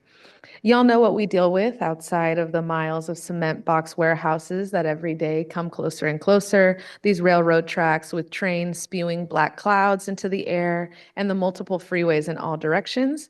In between all of those things are all the families, and next to them are all of these polluters we're talking about today that try to go unnoticed. I know the polluters that we're talking about in these communities. They're not all over the IE. The ones that we're talking about are the ones in communities that are already disproportionately impacted, like Bloomington, like Colton, like San Bernardino, like Moreno Valley. Okay? We need every single strategy to bring justice and reduce emissions in our communities. We need to be targeting all these polluters because that will help us reach attainment. There is no excuse for why we are letting polluters get away with anything. Y'all bear witness to testimonies all the time. And so bearing witness calls us to take action. So I hope you will do that today. Thank you. Thank you so much. Nihal, I'm sorry, I don't know if I pronounced that correctly. That's good. Good morning, board members. My name is Nihal Srinath, and I'm here on behalf of Sierra Club. I'm here to voice strong support for staff's proposed rule. As I was driving through South LA this morning, under hazy skies and past industrial facilities, I thought about the fact that we are once again about to fall short of the 1997 one-hour ozone standard. I remember that for years, large NOx polluters were able to avoid fees through an equivalency program that neither improved air quality nor pushed polluters to reduce their emissions. We as Californians cannot evade a smog check by claiming credit through an equivalency program, but large companies have been able to evade their obligations by doing just that. We are so encouraged that staff has proposed to finally collect Clean Air Act fines from major polluters. But even more exciting is that polluters might actually think about how they could reduce their emissions, as they can avoid fines by reducing their emissions by 20%. When I was driving through South LA this morning, I thought about how different it might look and feel and smell if there were 20% less smog from major facilities. I know y'all don't really have a choice because it's the law, but I encourage the board members to vote for this rule and to ignore proposals to create exemptions or an automatic mechanism to change the regulation based on ozone levels. The board will undoubtedly change, and future boards should retain their discretion and their oversight over some of the wealthiest companies in the world. Thank you. Thank you for your time. Thank you so much for joining us. Frida, and we'll have Paola.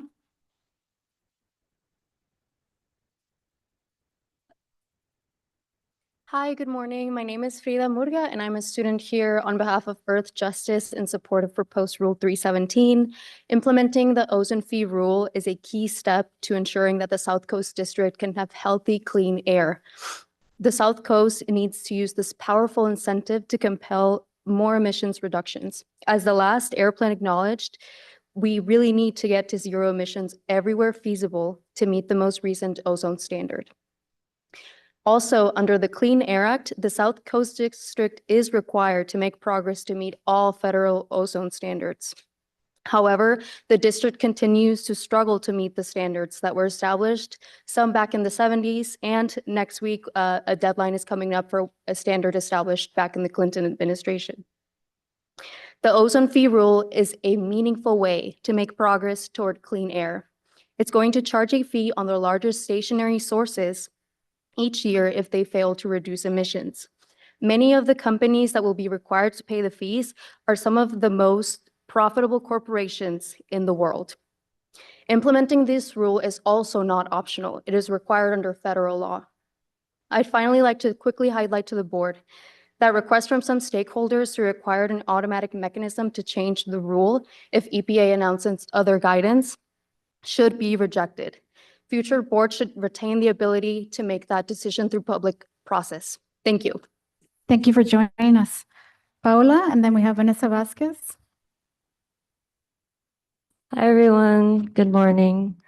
My name is Paula Vargas. I'm an organizer with Eastern Communities for Environmental Justice. I'm also a proud resident of Carson in the Harbor area, which I know some folks are here in the room today, from which we also made the trip today, and where I live about a mile away from the nearest refinery. I'm here today to support staff's proposal. Sorry, just a second. I'm pleased to see the South Coast Air Quality Management District change its course to hold large polluters like refineries accountable, rather than allowing them to get a free pass from paying fees when the region failed to meet the 1-hour ozone standard. Since we are now a week away from failing again to meet the 1997 ozone standard, it's important that we not make the same mistake. And I also want to highlight that this is an opportunity to replace a flawed system where taxpayers are continuously, again, subsidizing private industry's emissions. It's also an opportunity to ensure that fees collected go back to benefit communities that have been disproportionately burdened by pollution caused by the same industry that is being subsidized. Thank you. Thank you for your comments. Vanessa, and then we'll have Chris.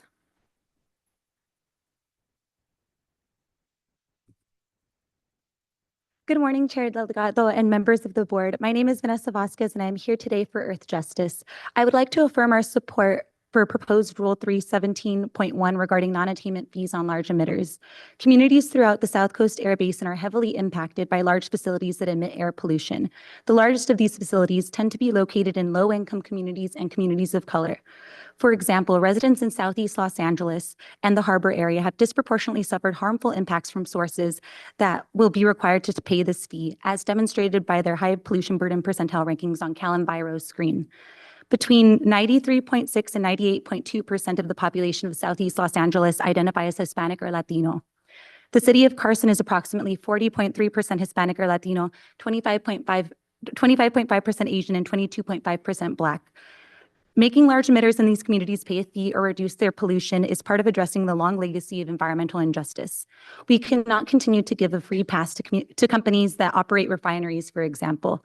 Previously, some of the largest emitters have claimed they met best available retrofit control technology levels for their equipment, but we know through their reclaimed transition that this is not the case. Many of the largest emitters, like refineries, still bout out significant pollution and do not have state-of-the-art technologies. Failure to adopt this rule will allow facilities to continue harming public health in vulnerable communities with impunity. For the foregoing reasons, Earth Justice is in support of Rule 317.1. Thank you. Thank you. Chris, and our last speaker here will be Marvin.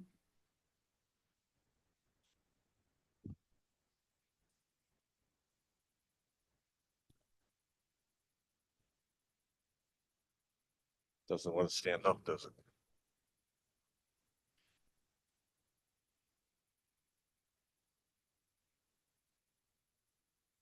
Thank you.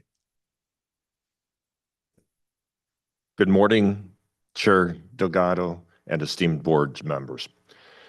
My name is Chris Flegg. I'm an engineer at the City of Los Angeles, Bureau of Sanitation and Environment, formerly with the Regulatory Affairs Division, now with the Hyperion Treatment Plant. The City of Los Angeles Bureau of Sanitation and Environment wishes to thank South Coast staff for their continuous invitation to comment on this and all other rules.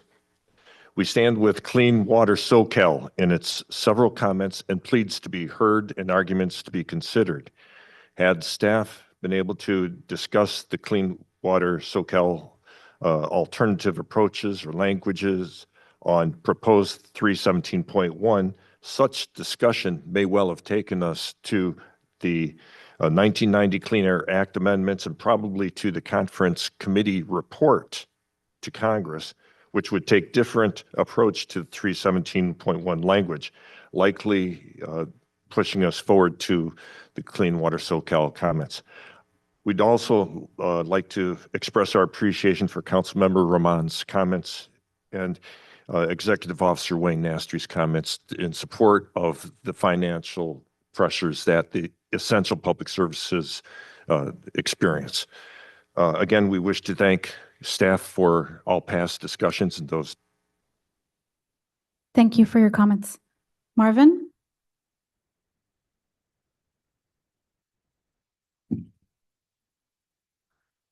Good morning, Chair and members of the board again. Marvin Norman, and I'm here in support of this rule. As others have mentioned, of course, it's, you guys kind of have to pass it. But as we were reminded recently by the EPA, the South Coast is at risk of having their plan not approved. And so we need to do a lot of things. And so one of the things, of course, is to have accountability for the rules and promulgations that are being undertaken. And we need to be able to get the attainments actually achieved. We keep seeing year after year, the Lung Association and other organizations, as well as the EPA, continue to tell us that we're not in attainment. And we keep putting out plans. We have a plan that is, voted on a couple months ago. And the question still becomes, how do we achieve those things? And so when everything else fails, at some point, some people might, if they aren't cleaning up, we have to do something to get them to clean up. So I'm in support of these rules that would help make sure that they are going to help you guys deliver what you are promising to deliver. Thank you for your comments. And with that, I'll turn it over to the Vice Chair. Thanks, Madam Chair. We'll now go to our speakers online. There's several. The first one is Mike Hood. Mike, go ahead, please. You have 1.5 minutes. Mike, you're on mute. I understand this. First of all, I agree with a lot of people's statements prior to this. I am a fiberglass job shop in Santa Ana, California. My company worked with the EPA to establish Clean Air Act requirements for our trade association in the early 90s. We applied for and received a Title V permit, allowing us to emit 20 tons. For over 25 years, we've worked to reduce our emissions significantly while growing our customer base and employees. I find myself grouped with some of these major emitters, yet all of a significant amount of the emissions are coming from mobile sources. This regulation, if implemented, which it appears is going to need to be, does not make any accounting or ability for us to segment ourselves from different kinds of emitters. I put very little NOx into the air, but I'm faced with having a new baseline and having to reduce that 20%. Thank you for your attention today. Appreciate your help. Thank you, Mike. Our next speaker is Brad, and following Brad is Jane Williams. At the conclusion of Jane's comments, I will be cutting off public comment on this item. Go ahead, please, Brad. Hello, my name is Brad Bowman. Like Mike Hood, our company is a small manufacturing company. We make low carbon footprint fiberglass products. Rules 317 will not improve our air quality in a significant way. It will not solve our non-attainment problem, and it will hurt our already struggling California economy. We urge you not to pass this rule and focus on the real problem, the mobile sources. We urge you to encourage CARB to cover these stationary source fees as you did the first time around, so we can at least maintain what reduced manufacturing state revenue that still remains in California. With Rule 317, it intends to use our emissions from 2024, a time period where the economy is operating in a difficult environment, but with reduced volume, and then force a 20% reduction on that going forward. Our company cannot survive such a forced reduction. In addition, we'll be expected to pay near $12,000 per ton in penalties over the 2024 baseline. We can't just charge our customers more as they have other options. It'll force more companies out of California with the loss of all the jobs and state revenue we provide.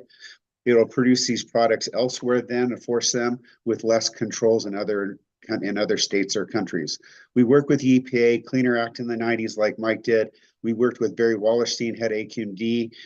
We flew to DC and Sacramento with him. Barry agreed at the time it was the mobile sources. I urge this board not to pass this rule and shift their focus to areas like the ports, airports, trucking, and cars where the problem really lies. Thank you, Brad. Again, our next speaker is Jane Williams. As I indicated before, at the conclusion of her comments, we're cutting off public comment. Go ahead, next. Thank you again for the opportunity to testify on these many rules in front of the board. having worked on rules at the South Coast Air Quality Management District now for a quarter of a century, it is laudable that we are finally going to be complying with federal law. We understand, of course, that mobile sources are significant problems, as are stationary sources. And I listened to the comment of the speaker from Latham and Watkins about wanting the fees to be used at these sources, with a bit of a chuckle. So it is very important that we grant all available incentives to these large stationary sources to reduce their emissions. And the decades-long struggle to do that has largely been a failure. I mean, our refineries are still very significant emitters. The boiler rule is going to, be fantastic for NOx emissions. But it's imperative that what we start thinking about here are how we are going to invest the fees to get the biggest bang for the buck. Are we going to electrify school buses? Are we going to electrify, other critical pieces of government services? So I applaud the board's actions here, although they're federally mandated, and I urge us to start thinking about the investments for the fees. Thank you, Jane. So public comment is now limited to the people who have their hand raised. Our next speaker is Steve Jepson. Steve, go ahead, please.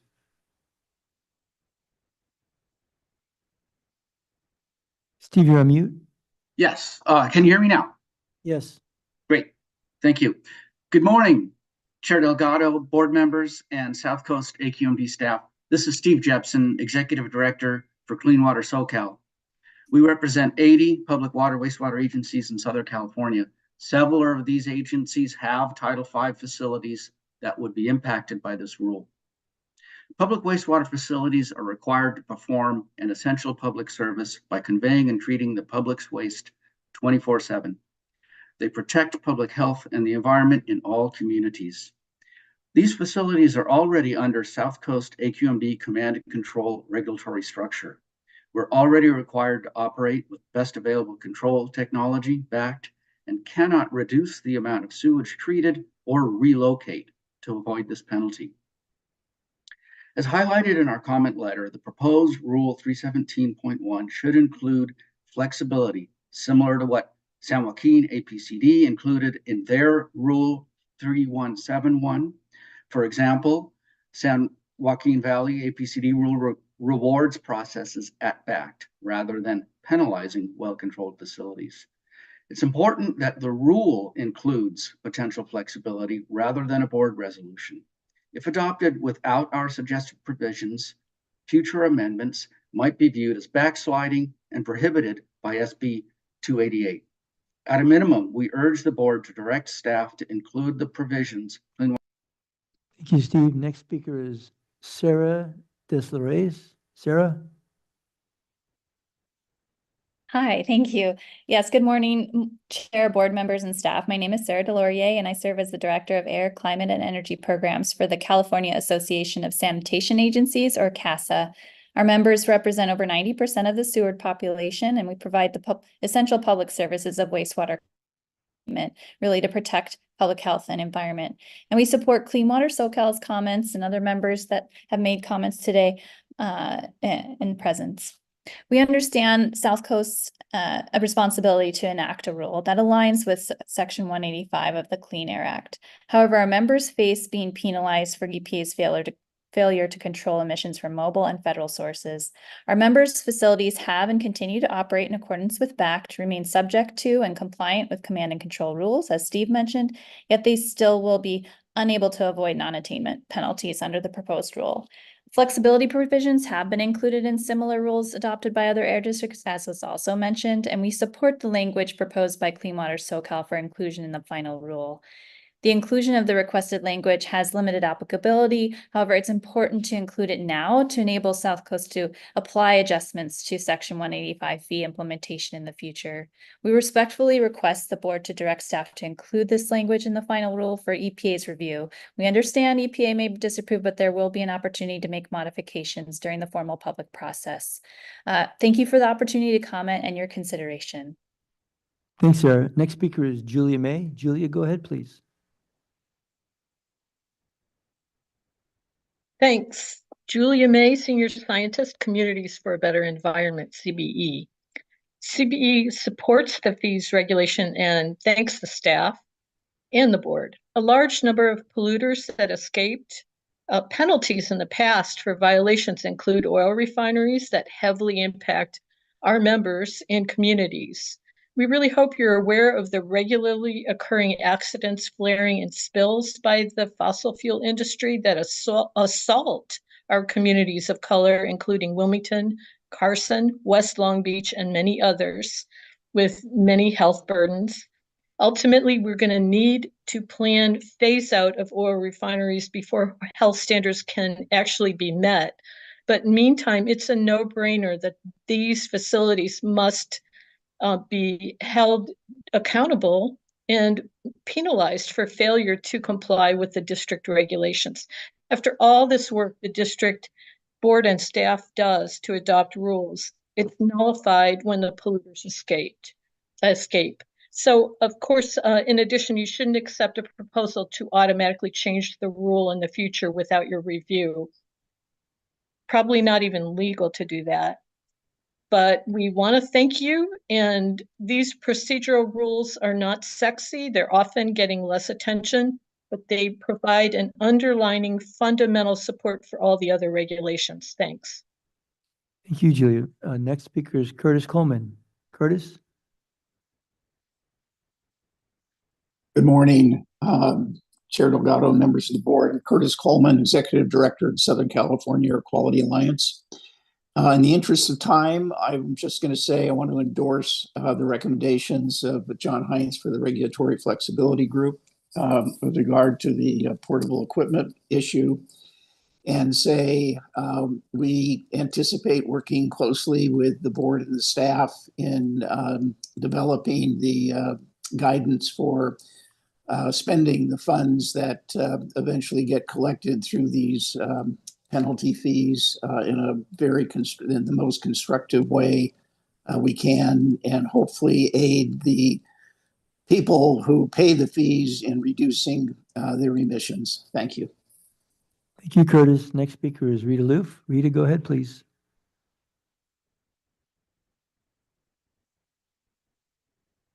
Good morning, Brita Loof, Director of Environmental Affairs for RadTech International. UV, EV, LED processes are all electric, eliminating the need for add-on control devices, thereby preventing NOx and greenhouse gas emissions. The materials are not formulated with conventional solvents, and therefore the emissions of VOCs are negligible. They are super compliant, and they go above and beyond current rule requirements and provide the district with excess emission reductions. Yet our customers get very little, if any, recognition for implementing pollution prevention. So we would urge the board to engage the Stationary Source Committee in the process of how these fees collected will be used. And we hope that they will go back for mitigation of emissions and excess emission reductions rather than to mobile sources. We see that oftentimes mobile sources get all the carrots, stationary sources get all the sticks. And in this particular case, we are really not the main culprit of the problem. We are here to be part of the solution, not part of the problem. Thank you. Next speaker is Allison. Allison, go ahead. Good morning. My name is Allison Torres with Eastern Municipal Water District. EMWD is a water, wastewater, and recycled water agency that serves a population of nearly 1 million people in Southwest Riverside County. We treat the wastewater from our surrounding communities and operate 4 regional water reclamation facilities. We are an essential public service provider that will be subject to proposed Rule 317.1.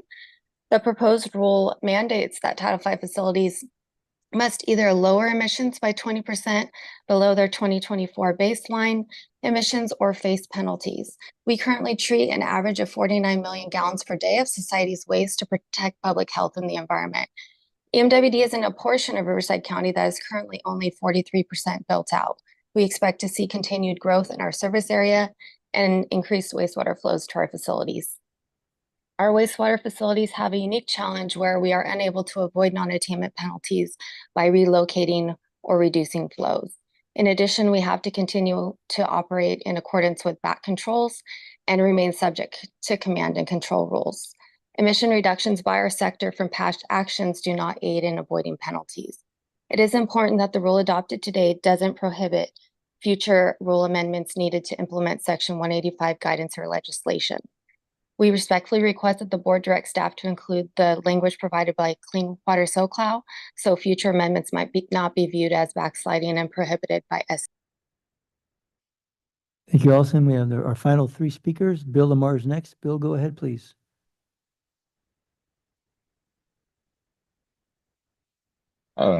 Good morning. I'm Bill Lamar, Executive Director of the California Alliance of Small Business Associations. I was particularly glad to hear comments by Mike Wood and Brad Bowman, who, by the way, accompanied me and others to Washington and Sacramento some 15 years ago when we were first threatened by these same fees. Small business owners simply can't afford to pay these fees and still stay in business. Congress never intended to penalize well-controlled facilities when the reason we're out of attainment is because EPA sources are not controlled. If fees must be collected, we strongly recommend that they be placed in a special fund that will be used to return the fees to the facilities that paid them or used to subsidize the purchase of process enhancement technologies or emission control equipment that would benefit overall air quality. If fees must be collected, rather than relying on the public to decide how these fees will be used, we recommend establishing a working group comprised largely of owner-operators, like you heard from today, of these well-controlled businesses, to use their experience and expertise to explore how they might operate even more efficiently. Finally, we strongly recommend that staff modify the rule in similar fashion to San Joaquin Valley APCD's Rule 3171 to include provision language for the cessation of these fees should EPA change. Thank you, Bill. Next speaker is calling in from a number 424. Go ahead, please. You're on mute.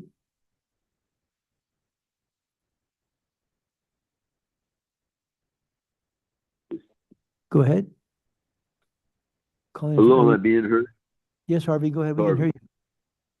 Good morning. My name's Harvey Eder. I'm speaking for myself, and I'm founder, director of the Public Solar Power Coalition for them as well.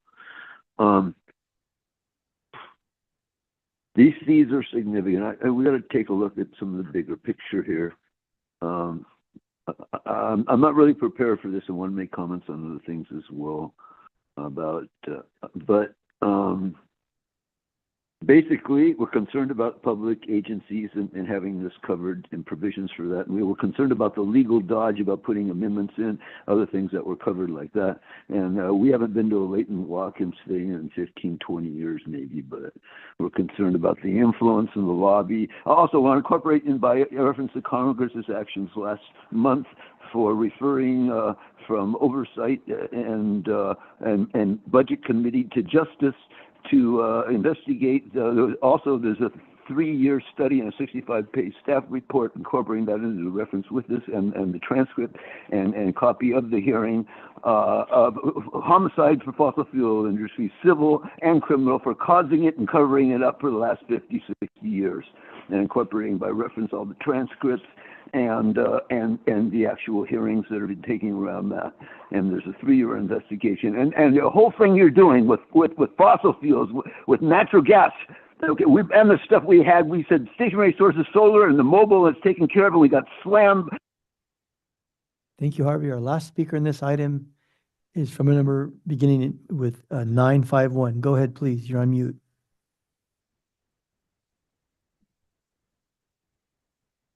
Hello, my name is Anthony Bujin. I am the Director of Environmental Regulatory Compliance at Eastern Municipal Water District. I'll keep this brief. I just want to say that I support the comments made by Allison Torres, who also works for Eastern, and the comments made by Clean Water SoCal. And on behalf of Eastern, we respectfully request that the board direct staff to include this provision for 317.1 and those comments that were earlier submitted on the language by Martha. Thank you so much. Thank you. All right, with that, we'll close the public hearing and go to board discussion. I know I'd asked staff to answer questions that were posed by the public, and our first board member speaker will be Board Member Padilla Campos. Let's have him answer some of those questions. Sure. Good morning, everybody. So I'll take a crack and then I'll have Mr. Kraus fill in for anything I mess up or leave out. So, our position is, and it's unfortunate, but pretty cut and dried under the Clean Air Act that we're required to collect these fees once we are, in a non-attainment or we fail to attain by that date. It does apply to major stationary sources, so our Title V facilities, so it's not across the board to everybody. And there's sadly no exemption under the Clean Air Act for facilities that are public service entities or wastewater treatment or even hospitals or utilities. If they meet the requirements of being a major stationary source, they're included in this provision. There's also no exemption for the fact that mobile sources may be the cause of the pollution that you deal with. So it's this kind of, and there's been statements that Congress never intended for this outcome. That might well be, but the plain language of the statute is very, very clear. So even though there may be some discussion of congressional intent, we can't ignore the plain language of the statute.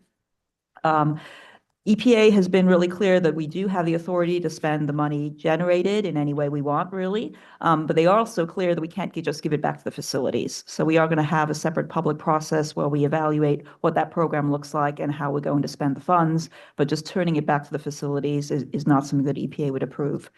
We've had several requests to add language to the rule, basically saying that we would repeal the rule in the event that there's a change to the Clean Air Act. We don't believe that that's necessary. In the event of a change of the Clean Air Act, we would change the rule. It applies to any other rule that we would have. We would do the same thing. So we don't believe that that provision is necessary. We've also been told that there's issues under Senate Bill 288, which is a law that regarding anti-backsliding that's specific to California. That law applies to anti-backsliding when it comes to emissions and new source review. It's not necessarily a provision that's impacted by this regulation or fees that are collected.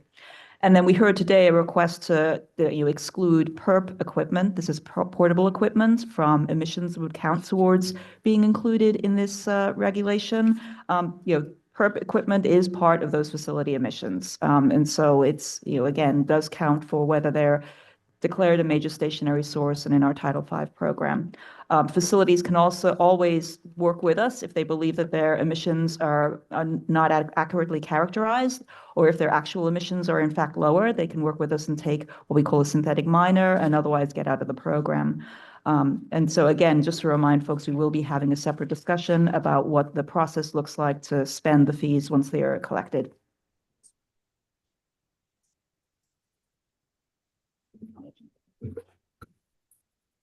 And I just want to add, this is Mike, that the flexibility that was brought up also by some of the commentators at San Joaquin is under an approach that is allowed by San Joaquin, but unfortunately is not afforded to us here in our region. Can you expand on that?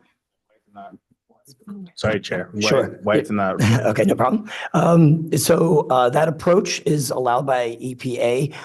If it's called the fee equivalency approach, it's allowed when you have a surplus of fees that you could utilize to reduce emissions. Unfortunately, we do not have that surplus. This is due to the fact that it's comes out of one of our air quality management plans, where we have made some commitments for a lot of incentives that we weren't able to achieve. That's a 2016 AQMD. Yeah, so it is actually, it's allowed in our area, but we don't qualify to take advantage of it because we don't have that surplus of fees.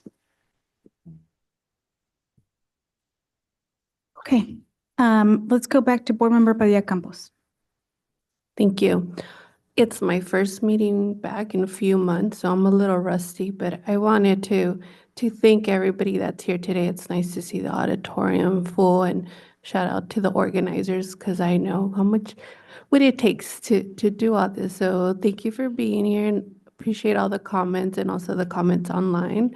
And it's nice that I came back and the ISRs, the rail yard ISR is still on track and that we'll hear it in August. But regarding 317.1, I am supportive of this rule and I really look forward to that public process where we can provide input on how to utilize the fees, essentially for the public good.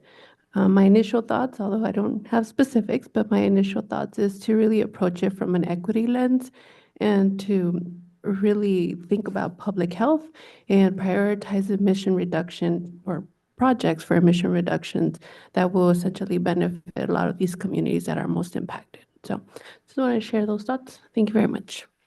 Okay, Supervisor Hagman. Thank you, Madam Chair. And I understand this too. This is something I think we have to do. And I am concerned about the two comments. I think, representing many water and sewer districts in my region, those are public health issues.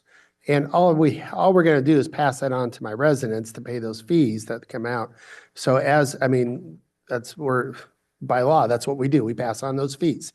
So it's really those people we're trying to protect are going to be paying for this going forward. Understand we can't exempt them, so that's not an option.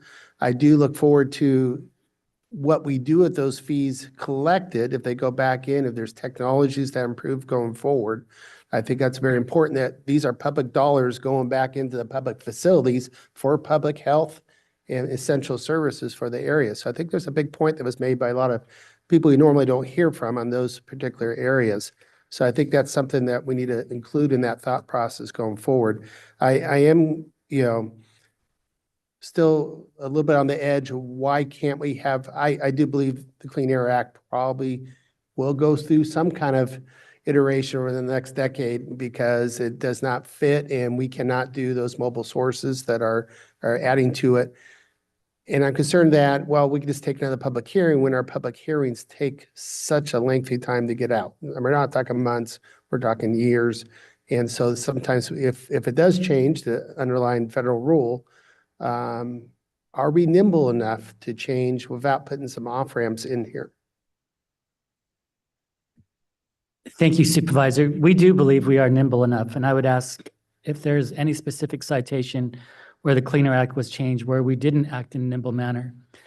By the same token, you could also say that we should put in a contingency if it was more stringent. Do you increase the fees?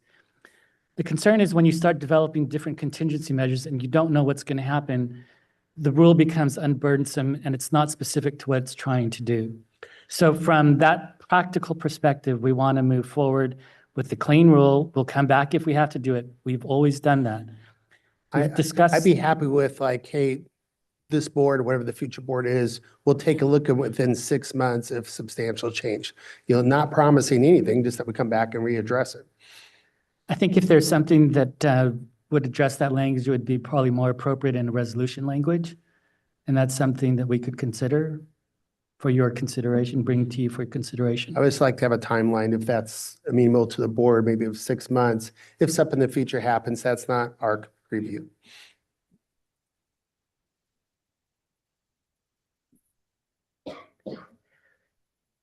Let's see if we have some alternative language. Again, I don't know what the will of the board is. We're trying to explain why it's inappropriate to have contingencies within the rule that commits the board one way or another. The board generally does not like to be in a position that its position is locked in. I see your point, Supervisor, about moving within the 6 months. We can report back on any change within the Clean Air Act. I know that there's been a lot of Maybe discussions. to stationary committee or something? Sure. Mayor Solache? Thank you, Chair. First and foremost, I also support this rule. I think it's important. I think not only has community expressed their concern over us making some timely decisions, so I'm happy to support this. I too just want to remind the public that just like many of us on this board, we sit on multiple boards, and one of those is the LA Sanitation District, which I did disclose to staff and our attorney. That board, and it's not maybe the sexiest thing that we do, but when you do flush your toilet and you take a shower, all that water that goes to waste, we have to also protect community, protect public. And so obviously the the engagement of their concerns or thought processes, I think should be taken into consideration. It is a public health issue as well. So I'm just happy that folks are here voicing their concerns. And obviously, I know our team, I know Sarah gave her response, and I echo some of my colleagues' concerns. But again, it's just making sure that we protect community not only on this board, but also on other boards that have the best interest of the public. So I just want to express my thought process as well, and ensure that we always keep other public agencies on board. They're not industry; they're public agencies that also serve the public. So again, I know I said what I said earlier, but these are agencies that protect our public health every day. Thank you. Thank you. Councilmember Rodriguez?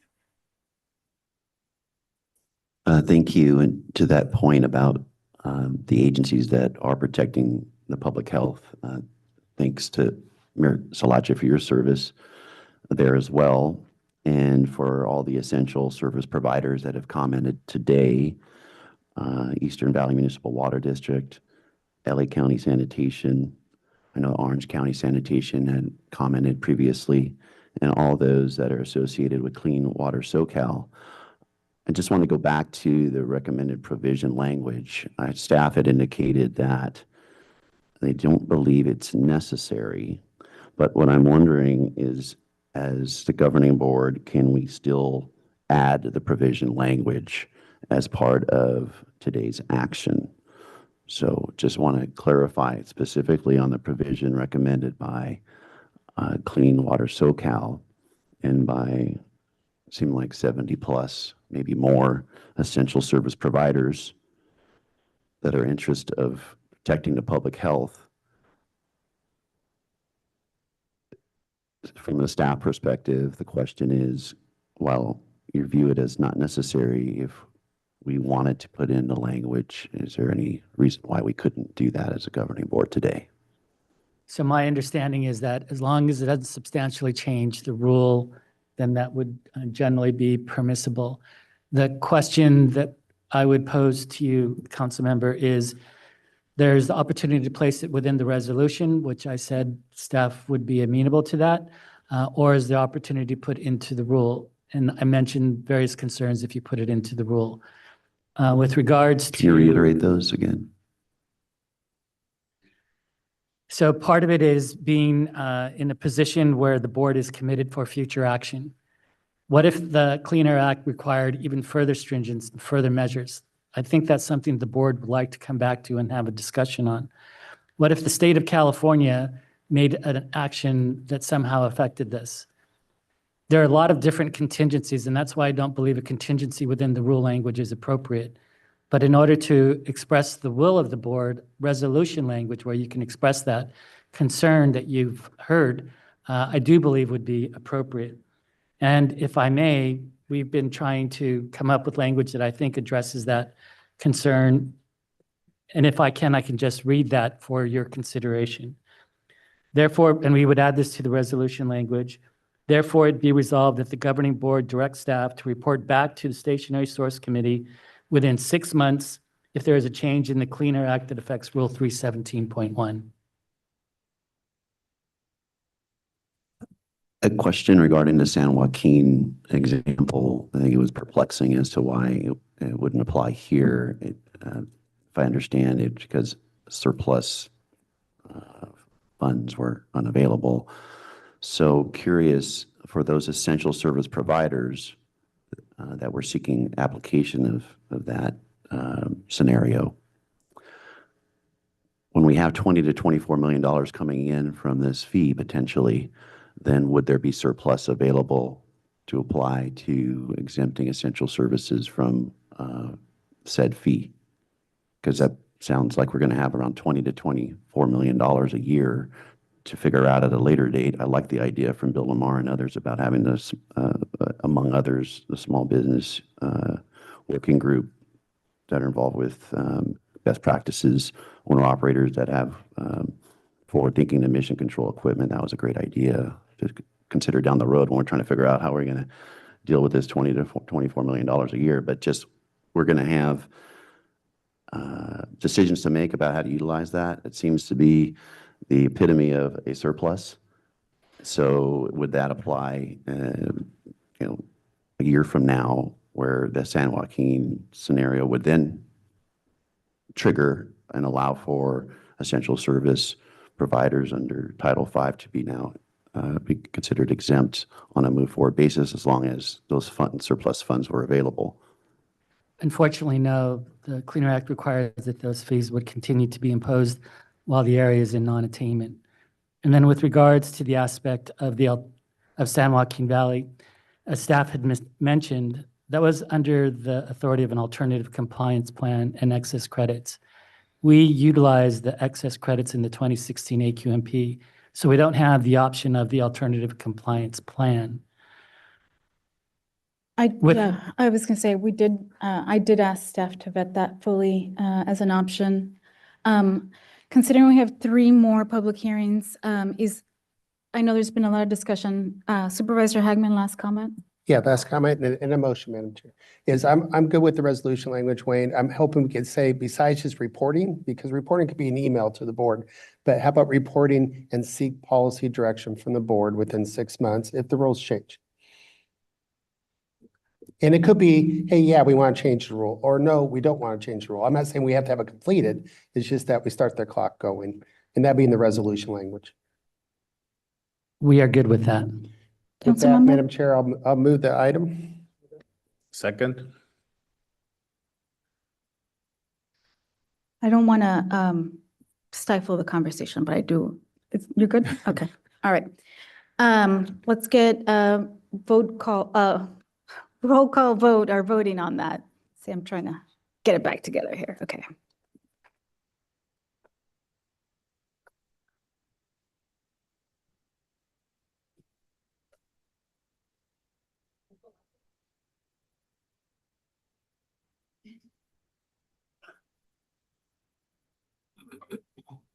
Okay, everybody's locked in their vote.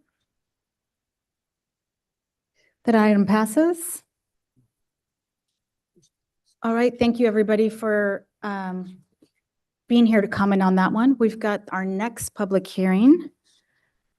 This is on Rule 463, and we have a presentation by Mike Morris. Madam Chair, staff's willing to waive presentation on this item. Works for everybody? That's fine. This is Rule 463, which is less controversial. It's been held in committee, so unless anybody is riveted to hear a presentation, I think we're going to go ahead and open public hearing. We don't actually have any speakers signed up here in person, but I'm going to turn it over to the Vice Chair for online public comment. This is for item 25, Rule 463. On organic liquid storage. Madam Chair, we have several hands raised. We'll start with Jane Williams, and the next one is Julia May. After Julia May, I'll be cutting off public comment. So Jane, go ahead, please. You have 1.5 minutes again. Thank you so much. Jane Williams, California Communities Against Toxics. Organic liquids distribution storage terminals are very large emitters of extremely toxic compounds into environmental justice communities. And although we had recommended some strengthening of the rule, we support the rule in its current form with the optical gas imaging and the provisions for the eventual doming. And thank you very much to the staff for working so hard on the rule with us. And we look forward to the implementation of the rule occurring swiftly. Thank you very much for the opportunity to testify. Thank you, Jane. Next speaker is Julia May. Julia, go ahead, please. Thank you. Julia May, Senior Scientist, Communities for a Better Environment, or CBE. And like Jane just mentioned, these are toxic sources. We do support the staff efforts to clean up polluting storage tanks. Many studies, including in California and Texas, found benzene and VOC emissions are drastically underestimated from storage tanks.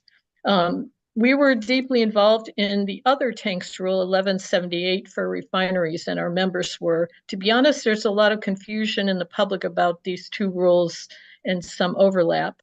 On this tanks rule 463, it could be stronger by requiring certain measures rather than having them as contingencies, and more frequent monitoring. And further, the district cost effectiveness analysis in most regulations reviewed are favoring polluters in ways that we don't believe are technically accurate. Last, the rule requires doming many tanks, which is very important, a big improvement. I believe it doesn't have an upper limit on how long this can be put off for waiting for degassing and cleaning a tank. I think in some cases that can be a really long time, so there should be. Thank you, Julia. And that cuts off our public comment. Our final speaker will be Al Sattler. Next speaker, though, is, looks like Termo. Go ahead, please. You're on mute.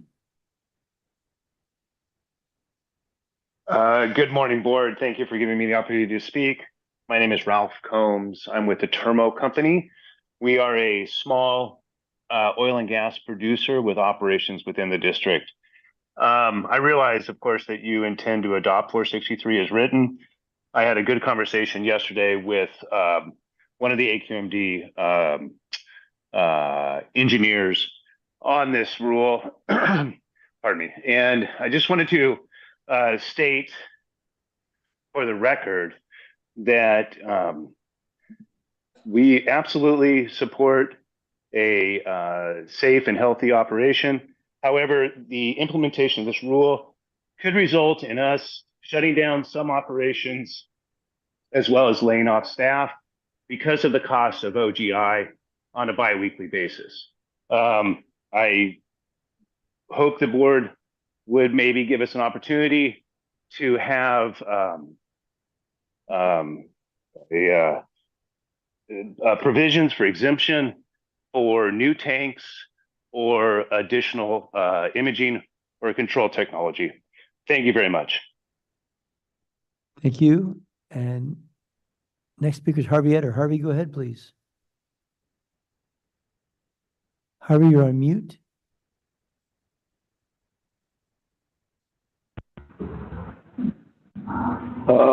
Hello, am I being heard? Yes, Harvey, go ahead, please. Hello, my name's Harvey Etter. I'm speaking for myself and Public Solar Power Coalition, and I'm the founder director going back 40, 50 years. Okay, we brought up about tanks and some of the storage crossover to other technologies, solar, etc. And I've been stifled in doing this. We are outraged that there was no staff report. If you're short on time, stop. Look, don't apply for the agency if you can't take the time. This is outrageous. I'm real pissed. We need to have, this is illegal without that staff report. We need to see what's going on. All right? That's enough said for now. And there's a lot of potential in storage and what we're going to learn from this and how it interfaces and how the fines and how the money for this is going to be done. And equity. This has got to be equity as part of CEQA, and it's required. And the 40% that the feds use just to lower emissions, it's not good. Who owns it, controls it, makes the decision ought to be at least double the 80% local labor and communities, but also with industry and the government. All right? Maybe 10 each. Let's talk. All right, enough. Bye. Thank you, Harvey. Last speaker in this item is Al Sattler. Al, go ahead, please.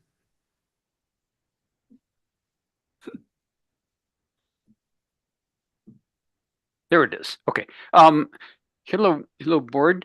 I support this. I obviously this will decrease toxic emissions to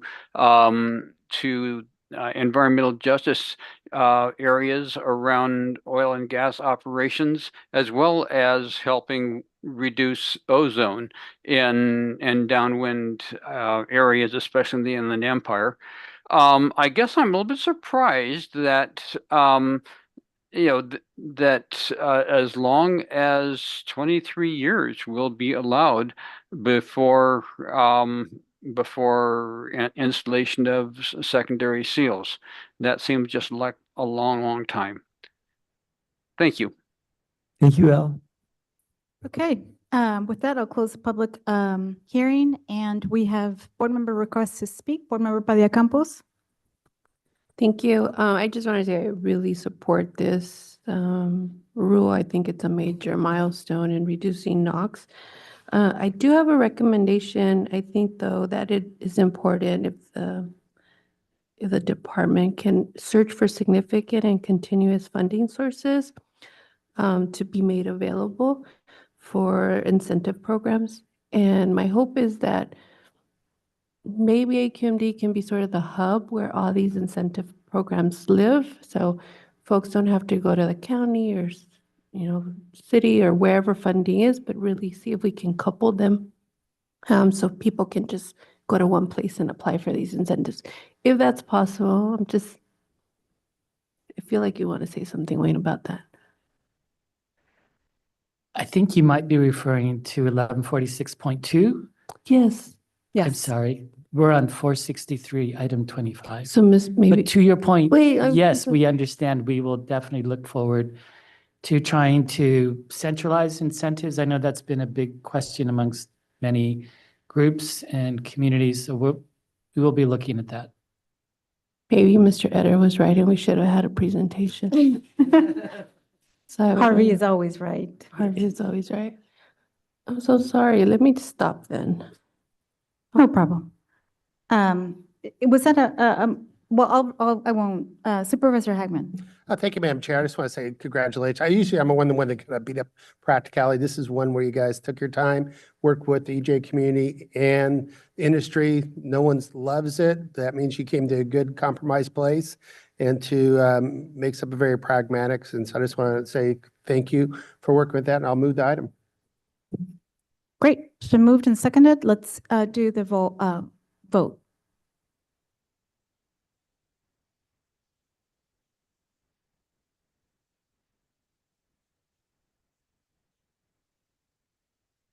Okay. I think everybody's locked in their vote. Oh, sorry.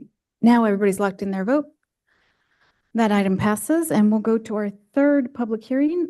This is item 26, 1146.2. And we will have a presentation on this one.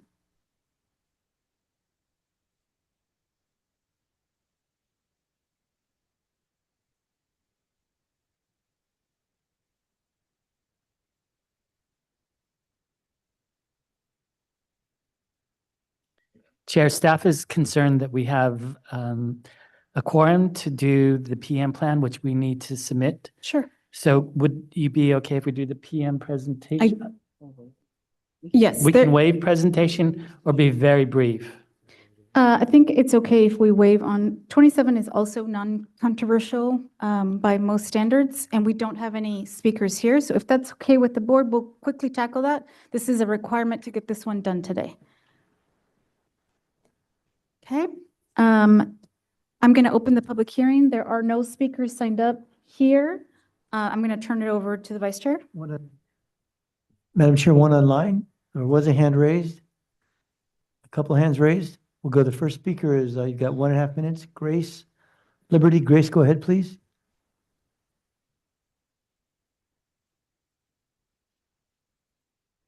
Grace, you lowered your hand. Did you want to speak? I think people may be confused what item we're on. Yeah, this is item, so we've gone to 27 because we have a requirement to get this done today. It's PM 2.5 standard. I still think the Harvey Eder, I think he probably still would like to speak. Okay, Harvey, go ahead. This is, again, item number 27. That's the determination that AQMD Attainment Plan 2012 Annual PM 2.5 standard does not require a new environmental document, et cetera. Go on, Harvey. And you're on mute. Hello, am I being heard? Yes, Harvey. Okay, I'm Harvey. Good morning. I'm Harvey Eder. I'm speaking for myself in PSPC as founder director. I've been doing this 40, 50 years. Look, this is like a dodge, basically, to keep away from trying to get your 22 plan. The 16 plan that you never evaluated, the Slim Shot and the Solar New Deal. is controlling, and you've been stifling us, shutting us up, and we need to get funding. Also, you've been taken away from the IRA and stuff, and the planning money and the implementation money. Okay, there's real problems here.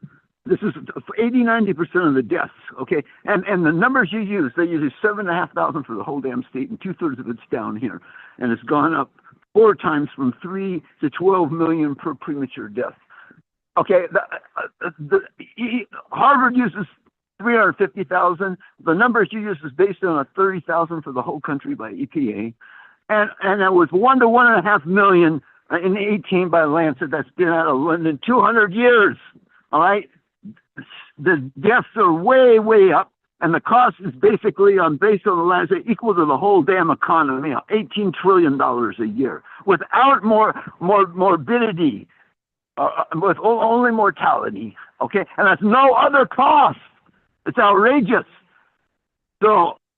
Thank you, Harvey. That concludes public comment, Madam Chair, on this item. Okay, with that, I'll close the public hearing. Are there any questions? Move the item, Matt McCallum. Second. Okay, it's been moved in second. Let's do a lock in our votes.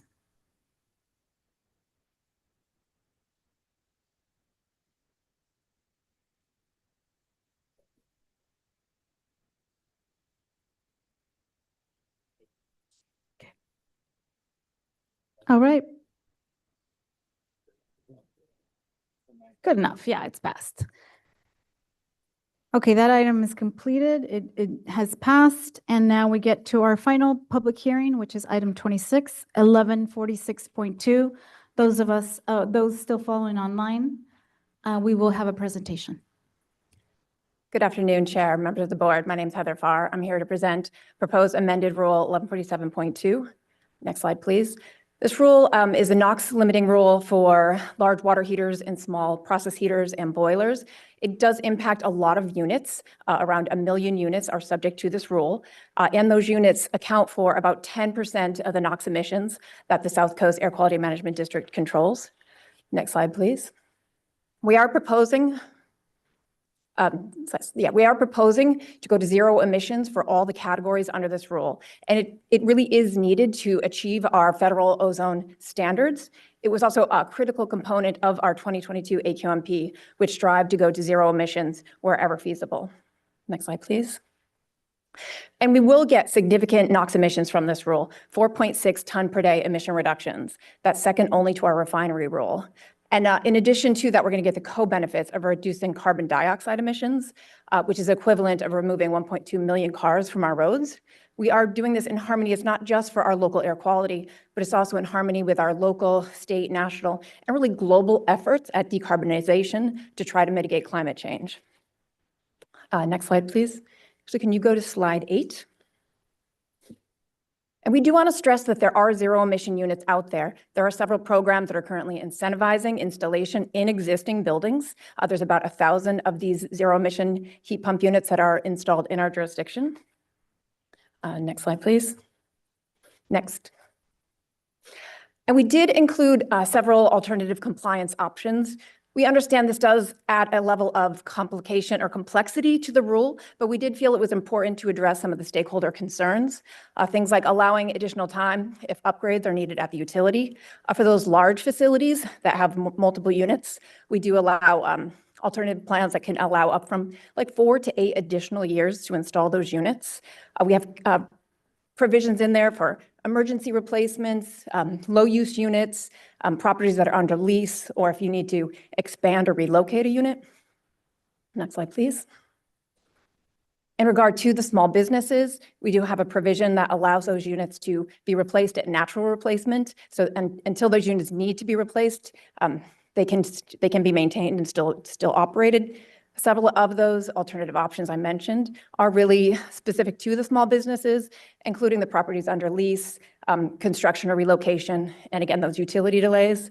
We also have a low use exemption for small uses.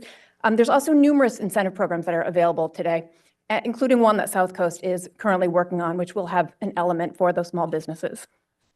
Next slide, please. And it is important for us to establish those future effective limits. It really sets that market signal and gives that certainty so that the manufacturers will be encouraged to design those units to meet the need. Next slide, please. And we are proposing a technology check-in that we will report back to our stationary source committee before June of 2027. We will be able to go out and reevaluate those costs, reevaluate the technology, make sure everything is developing. So we will have that check-in available to us. Next slide, please. Next slide. We also did conduct our CEQA and socioeconomic impact. We did find that the total annual cost would be between 49 to 97 million. Next slide, please. But we did add elements into the rule to try to mitigate that cost, including having that long implementation time, those alternative compliance options. We are also estimating that over the lifetime of operating those units, there will be cost savings. And again, there are substantial funding available. And overall, the rule is cost effective and will achieve significant emission reductions. Next slide, please. So staff recommends to adopt the resolution to determine that the amendment is a later activity within the scope of the environmental program, environmental impact report from the 2022 AQMD, and amend the rule. Next slide. Thank you. Thank you for that. Board members, questions before I open the public hearing? We have 11 speakers here, and then we have some online. All right, with that, I will open the public hearing, and we will start with folks who are here. The list will be posted shortly. Evan, here we go. This is our list of speakers. Thank you for your patience and hanging in there with us. Evan? Hi, good morning. My name is Evan Gillespie. I'm with Industrious Labs. I want to first start off by thanking the staff. This has been a long, thoughtful process to get to today. We've had lots of working groups, a lot of back and forth and comments, and we really appreciate all the hard work. If there was an element of the Paris Olympics focused on flexibility, I think the staff here would be going to Paris this summer for all their hard work. This is a really important rule. As was just noted, one of the biggest emissions savings opportunities, one of the most important life-saving regulations that this board is going to consider or has considered in years, and we urge swift adoption today. Thank you very much for your time. Thank you. Aura Vasquez, followed by Jed. Welcome, Aura. Hi. All right, good morning. I'm Aura Vasquez, and I'm an environmental justice advocate, former Los Angeles Department of Water and Power Commissioner, and also the Sierra Club Climate Action Committee Chair. So I'm here to urge you to please pass the rule 1146.2 and the recommendations from the staff. Thank you so much for all the work that you guys have been doing to make this possible. I'm in favor of reducing the NOx emissions in many ways and move us to zero emissions. And as we seek a world free of pollution and hold polluters accountable, it is important that we pass this ruling as soon as possible to protect the health of 70 million residents in our region. So the time to act is now, and we count on your leadership to pass this monumental rule that will bring us closer to decarbonization. So thank you so much. Thank you. Jed, followed by Kimberly. Thank you so much, Chair Delgado and members of the board. My name is Jed Holtzman with RMI, an independent nonprofit working to accelerate the clean energy transition and improve lives. Today, you have the opportunity to adopt a landmark regulation that will eliminate nearly 10% of the NOx pollution under the agency's authority. This is the most impactful emissions regulation the agency has passed in years. The residents of the Air District have long suffered with among the most polluted air in the country, and exceedances of the ozone standard started in April this year. Into this background, fossil fuel combustion in the region's homes and businesses releases over 9 times more dangerous NOx into the outdoor environment each year than all the region's power plants combined, according to EPA data. This combustion pollution from the region's buildings drives more than 330 premature deaths, 13,000 new cases of respiratory symptoms, and 24,000 lost workdays each and every year, with health impacts valued at more than $3.7 billion annually, according to EPA modeling. And this building pollution disproportionately harms people of color. Today's regulation will begin to phase out these significant impacts, reducing the suffering of your constituents in perpetuity, and will provide the region much needed help towards achieving federal air quality standards. Adopting this rule also sends a strong market development signal, giving manufacturers, distributors, and installers, labor organizations, workforce training programs, and other actors certainty about the pace and direction of water heating demand for this very large market. Thank you for your leadership. Thank you so much. Kimberly, followed by John. Good morning, members of the board. It's really nice to see you in person. My name is Kimberly Orbe, and I'm with the Sierra Club Angeles chapter and here to voice my strong support for Rule 1146.2. I also want to shout out the staff, very grateful for all the work that they have done with the working group meetings and also giving us all the opportunities to comment and engage in this process. You've heard over and over that the South Coast Basin suffers from the most deadly air quality in the nation. That impacts more than 17 million residents. And as you've been hearing from all the community members here today, setting strong air quality standards to cut pollution from boilers, water heating, process equipment, heating equipment will save lives. 42% of the South Coast residents reside in environmental justice communities where the disproportionate burdens of pollution significantly heighten health risk. Transitioning to pollution-free technologies can tackle a key source of NOx pollution, improving air quality and supporting the state in meeting federal air quality standards that protect people. This is how we begin to do right by our communities. This is a momentous moment for clean air in our region. And I hope that you are all excited and proud of this moment because this is how we clean up our air and how we save lives and how we stand up for environmental social justice. Thank you. Thank you so much. At this point, our chairwoman will be coming back very soon. So we can have Mr. John Hines, I believe is the next speaker. Hi, nice to see everyone again. Honorable Governing Board members, John Hines with Latham & Watkins on behalf of the Regulatory Flexibility Group. We do acknowledge that a lot of work has gone into this rulemaking, and we certainly thank staff and all the stakeholders for all of that work. But we still strongly believe more time is needed for stakeholders and staff to work through the issues that we've identified. But if the board does decide to move forward today, we have two requests. The first would be proposing the compliance dates be extended for 5 years. We've appreciated that there is the alternative compliance plan, but large facilities face significant uncertainty without the benefit of that June 2027 technology check-in and the subsequent rule changes that may come from that. So we think that by extending the compliance deadlines, it will address that uncertainty. And the second is we are hoping the board would consider a resolution directing staff at some point to come back with a potential amended rule for the board's consideration that would include an equivalent compliance plan option that would allow facilities to utilize near zero technologies and then utilize flexibility for other emission reductions. So thank you all for your time. Thank you, Mr. Hines. At this point, can we have Adrian Martinez from Merck Justice? Good afternoon, Chair Delgado, members of the board. I'm glad I got to speak after our friends from Latham & Watkins here. I'd like to specifically request that we not take that action. I think the rule is well thought out. There's been ample opportunity to raise these proposals. We've been at it for over a year. A lot of us took a lot of time to attend working group meeting after working group meeting, submit comments, engage in the process. Now, admittedly, a lot of input has been provided late in this process. I think staff has done an incredible job of accommodating that input. I've really appreciated Stationary Source Committee Chair McCallum with his thoughtful approach. I really support moving up the technology check-in, and I support moving it up not because I think we're not going to get there. I think we will exceed expectations on zero emissions. This is a region with a lot of ingenuity, and we're going to see clean technology companies rise to the challenge to meet these zero emission standards.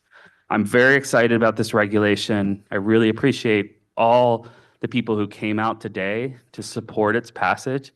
This is an historic rule, and a lot of lives will be saved. A lot of cleaner air will be brought to our region. So I encourage you to support it. Thank you. Okay, Chris Travis?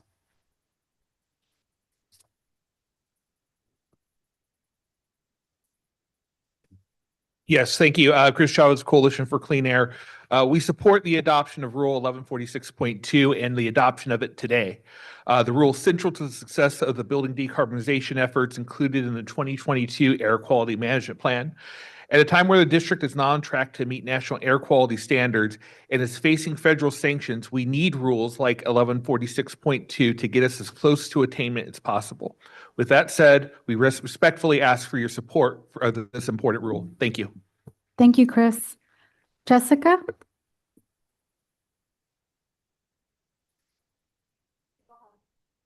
Okay. Marvin? Okay, we'll go to Lexi for now.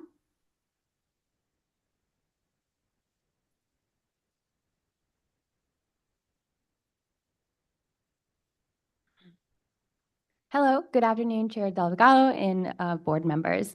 My name is Lexi Hernandez, and I am with the Orange County Climate Coalition. We're a coalition of over 40 organizations in Orange County, and that ranges from youth groups, environmental groups, faith-based organizations, and labor organizations coming together to address the climate impacts that we are currently feeling. We are here today to support this ruling, as well as all of the work that so many of you board members and staff has done to really bring this to life. There are so many people in Orange County who every day are feeling the impacts of emissions, especially NOx emissions. More than 14% of children in Orange County have asthma. And to just paint that picture a little bit better, I was born and raised in Orange County. My family, all of my extended family, they live in Orange County. I even have 2 young cousins currently that go to who live in Yorba Linda, near one of the large polluters that would be regulated under this rule. And they also go to Placentia High School. And they are on the football team, they're on the wrestling team, and they have asthma alongside most of their teammates, because that is a fact of life for most people in Orange County. That is what I grew up with. That's what our current community members are experiencing, but it doesn't have to be the future. So I just wanted to say thank you for all of your work and for really moving NOx emissions and zero standards forward. That is exactly what we need. And yeah, we support the passage of this rule. Thanks. Thank you. Marvin? Good afternoon, Chair and members of the public board. Marvin Norman again, and I'm also here in support of this proposal. We need these boilers to clean up, and so it's good to see that this rule is moving forward. Again, as mentioned last time, the EPA has reminded us again and again that we have lots of gaps to fill, and so this is another place where we can make some progress and help clean up the air. We are seeing a continuation of the air quality degradation that we are experiencing all across the region, both in the LA Basin region, also out in the San Bernardino area. And so everything that we can do to help clean up the emissions from especially these boilers, and as we start moving forward and getting more electrification out of basically all sectors, we need these to be able to move forward so that we can take the time and get our act cleaned up and get the air cleaned up so that we can meet our federal standards. So once again, thank you for the time, and please support this rule. Thanks. Thank you. Last speaker here is Robert. I think Robert may have had to go. Okay, we'll go online. The Vice Chair. Thank you, Madam Chair. We'll go online. Our first speaker is Sarah Wolfong, followed by Grace Liberty. And after Grace Liberty, I will cut off public comments. So if you want to speak, raise your hand now. Sarah, go ahead, please. Thank you. Good afternoon, Chair Delgado and board. My name is Sarah Wiltfong, and I'm with the Los Angeles County Business Federation, also known as BizFed. We're an alliance of over 230 business organizations who represent 410,000 employers with 5 million employees in the Los Angeles County area. And we're calling in to express our concerns regarding PAR 1146.2. First, we want to recognize the good work that staff has done meeting with a variety of stakeholders and industries regarding this rule, responding to our requests for walkthroughs, and amending the rule based on those conversations. While we are grateful for this collaboration, we believe this rule is still enormously expensive and infeasible for many businesses. Costs associated with this rule are at least 5 to 10 times more expensive than what is currently available, are much larger, and difficult, if not impossible, to configure in many buildings. The only building owners that I'm aware of that have been able to transition to zero emission technologies have only been able to do so with large incentive programs that are not readily available for many businesses. We appreciate the 2027 technology feasibility check-in and plan to work with staff closely to help prepare for it. We have 2 requests. One, that the compliance deadlines be pushed back at least another 3 years until after the technology feasibility check-in is completed, and amendments be considered that small business compliance deadlines are be pushed back if the cost of transition is substantially higher than what is currently available, or until more incentive programs are available for them. Thank you. Thank you, Sarah. Next speaker is Grace Liberty. And again, after Grace, we're cutting off public comments. If you want to speak, please raise your hand. Go on, Grace. Hi, I hope I'm being heard right now. Can are. you guys hear me? Yes. Okay, hi, my name is Yvette Grace Liberty. I work as a registered nurse in the community. Thank you so much for having me talk today. I really support this rule as it aligns with the agency mission and the vision of cleaning the air we breathe. And it definitely helps the community that I serve as a registered nurse in the community in both Orange County and Inland Empire. This will reduce emissions from stationary sources, especially that AQMD employees are being asked to drive to the office for just an additional day. That one additional day translates to $1,662.51. Additional mileage expense per employee.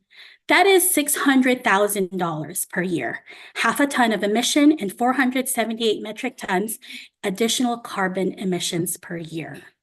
This rule will surely offset the population impact, the additional driving day being asked in the new telework policy that will be implemented. I think AQMD should practice what it preaches and lead by example. Thank you again for having me speak. This is Yvette Grace Liberty, registered nurse. Thank you very much. Next speaker is Sasan. Sasan, go ahead.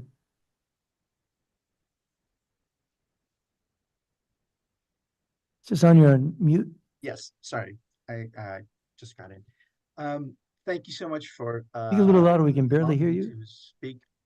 I'm sorry, can you hear me? Oh, yeah, now you're much better. Go ahead. Okay, thank you. Thank you so much for allowing me to speak here. I'm Sasan Rahimzadeh from ARIA Cleaners, and I also am a board member of California Cleaners Association, a small industry association for dry cleaners within the state.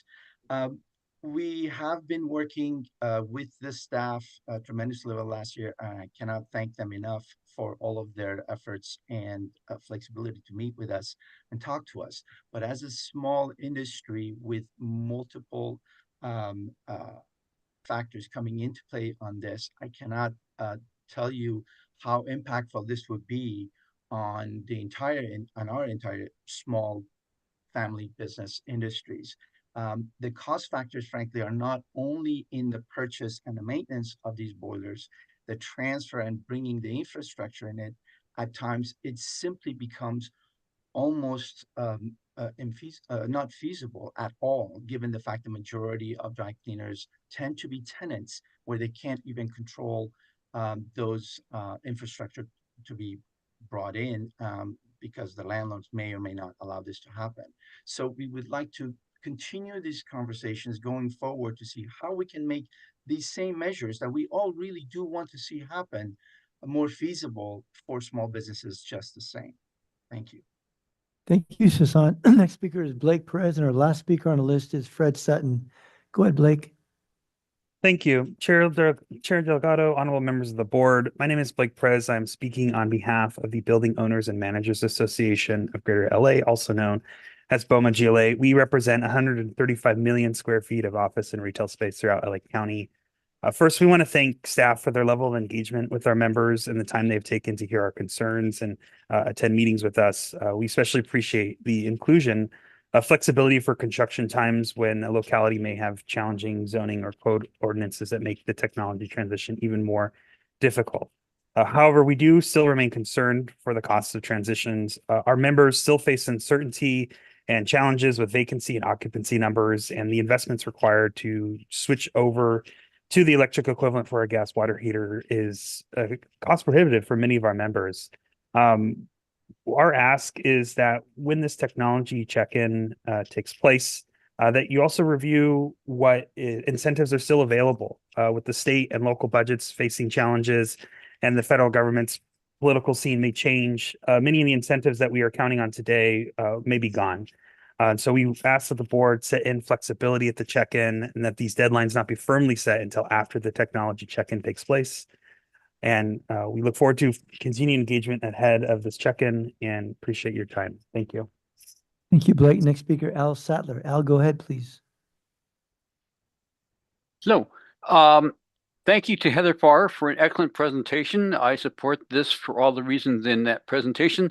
And I'm really concerned about calls for delay, because then you get into a chicken and egg situation for the people developing these zero emission heaters. And if they have to delay, then they may not be able to continue business either, and then there'd be fewer options. So need to very carefully consider any proposals to delay, although I'm certainly sympathetic to all the small businesses that are concerned about facing this also. But it's time to move forward, and we need to have development of this technology. Thank you very much. Thanks, Al. Next speaker is Julie May. Julie, go ahead, please. Thank you. Julia May, Senior Scientist, Communities for a Better Environment, CBE. CBE strongly supports 1146.2 adoption today without delay. Really appreciate the staff presentation, emphasizing not only that this kind of electrification is the only way to meet Clean Air Act ozone health standards by 2037, but also that zero emission energy is necessary to address climate catastrophe. Please think of this rule as a model. 1146.2 type electrification will be needed for all stationary sources in the future. You as a board have to deal with an overwhelming number of polluting sources. The only solution to meet long-term goals and to make your job easier is to phase out fossil fuels. This NOx reduction is in contrast to the oil refineries NOx rule, which did not involve a phase out of fossil fuels to zero emissions. That's because oil refineries are inherently polluting and will need to be gradually phased out over time to get them to zero emissions while we electrify transportation. We will need plans for such gradual phase out of oil refineries and fossil fuels too in the district. But meantime, we appreciate the hard work to make 1146.1 meet a zero emissions model and standard, phasing out fossil fuels for those sources to protect public health, save us from catastrophic climate change, and meet. Thank you. Next speaker is Curtis Coleman. Welcome, Curtis. Good afternoon. Hi, Kurt Coleman again, Executive Director, Southern California Air Quality Alliance. Again, I would like to endorse the comments made by BizFed and Regulatory Flexibility Group.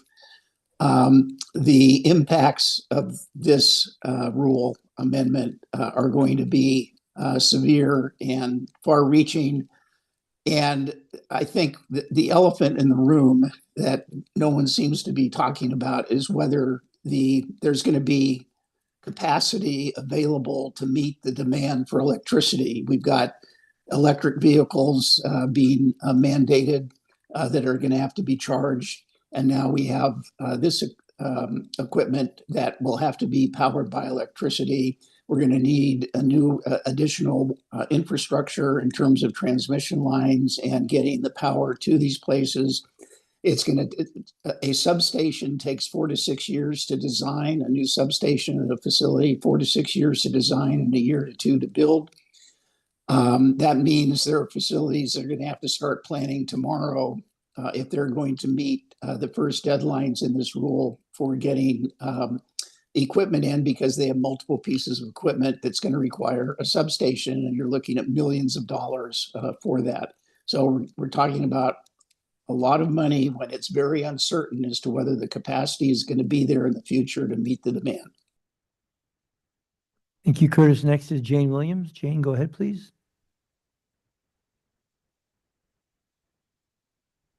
Thank you for the opportunity to give testimony on this rule. I served on the Federal Advisory Committee on the Industrial Combustion Coordinator rulemaking back in the early 90s, mid 90s. And the boilers then were one of the largest sources of air pollution nationally. As we know, they're one of the largest sources of air pollution in the South Coast Basin. And so moving towards electrifying these sources is absolutely a critical action. And for the first time in my life, I want to agree with Kurt Coleman that transmission and the infrastructure and the substations are going to be needed to electrify everything we want to electrify in the South Coast Basin will probably not meet the timelines that we need. And that's why embracing distributed generation of energy sources is going to be absolutely critical. And I know that that's not on the agenda for the South Coast Board, but we sort of have to figure out a way to get out of our own way, our energy planning and policy, and stop transmitting all this energy from very, very far locations. So I just want to thank the staff for working so hard on this rule with us. I want to thank the board for their amazingly progressive policies on getting electrification. Of this particular rule will have some of the largest NOx reductions of any rulemaking in South Coast's history. And we need to not delay it. We need to make. Thank you. Next speaker is Jesse Davis. Jesse, go ahead, please. Good afternoon. I'm Jesselyn Davis, representing Southern California Gas Company. We appreciate the work that staff has done so far to meet with and incorporate feedback. SoCalGas has 51 facilities that would be affected by this rule and has been an active participant throughout this rulemaking. To understand the actual installation costs associated with the transition to electric equipment, we applied South Coast AQMD's cost effectiveness analysis technique to one of our large office buildings, which has multiple units. Our analysis included the design and engineering cost and electrical infrastructure upgrade cost, which were provided by a local contractor. We determined that replacing a Type 1 water heater with an electric heat pump has a cost effectiveness value of $2.9 million per ton of NOx reduced, and the CE value for a Type 2 unit is $2.5 million per ton of NOx reduced. Replacing these units with electric heat pumps is over 8 times the established cost effectiveness threshold and 10 times more expensive than like-for-like replacement. SoCalGas echoes stakeholder concerns regarding the cost effectiveness of this update and appreciates staff's recommended extensions of the alternative compliance timelines. However, we believe that the district should allow more cost-effective alternatives such as near-zero technologies or extend the compliance deadline by 5 years for large facilities. Staff should also reevaluate the cost effectiveness when they conduct the technology check-in and incorporate actual engineering and design construction costs. Clean, reliable, and affordable energy are imperative to achieving California's shared goal of advancing air quality objectives. We look forward to continued discussions with staff and other stakeholders on this. Thank you. Next speaker is Mark Abramowitz. Mark, welcome, and go ahead, please. Thank you, Mr. Vice Chairman and members of the board. My name is Mark Abramowitz. I'm with Community Environmental Services. I'm very excited today because this particular measure is one of the pillars of the AQMP as it moves towards zero emission technologies and starts eliminating combustion of fossil fuels, which is exactly what is essential in order for us to meet air quality standards. I participated in the process and I was struck by the thoughtfulness and creativeness of staff in addressing problems as they were raised. I just wanted to say that staff recognize the importance of incentives, and I think that's going to be critical to make this work. And when the plan was adopted, the cost of compliance and the need for incentives was something that was of concern to some board members. Last, I also want to give a tip of the hat to Kurt Coleman, but point out that some of the electricity generation demand can be met by distributed generation with fuel cells. And I'll be talking to a number of folks that I've been working with who are looking for new markets to get into in order to provide energy needs. And this is something that's going to be extremely important that they're going to be wanting to look at. Thank you very much. Thanks, Mark. Next speaker is Jackie Romero. Jackie, welcome and go ahead, please.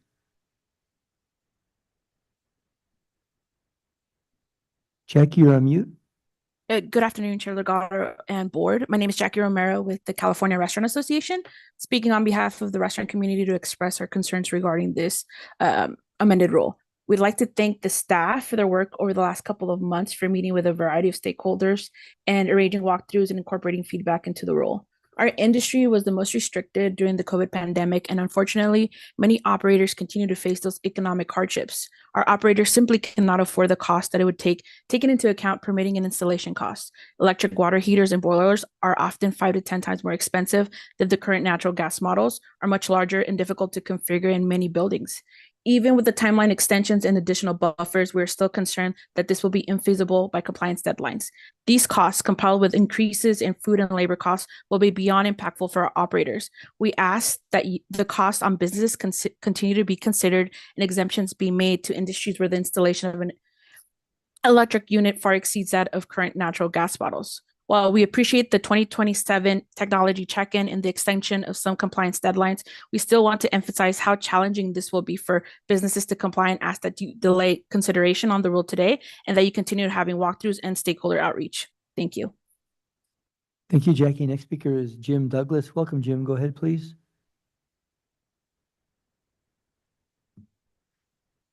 Jim, you're on mute.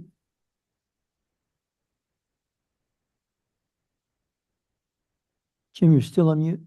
No, I'm not. Can you hear me? Yes, we can. Very good.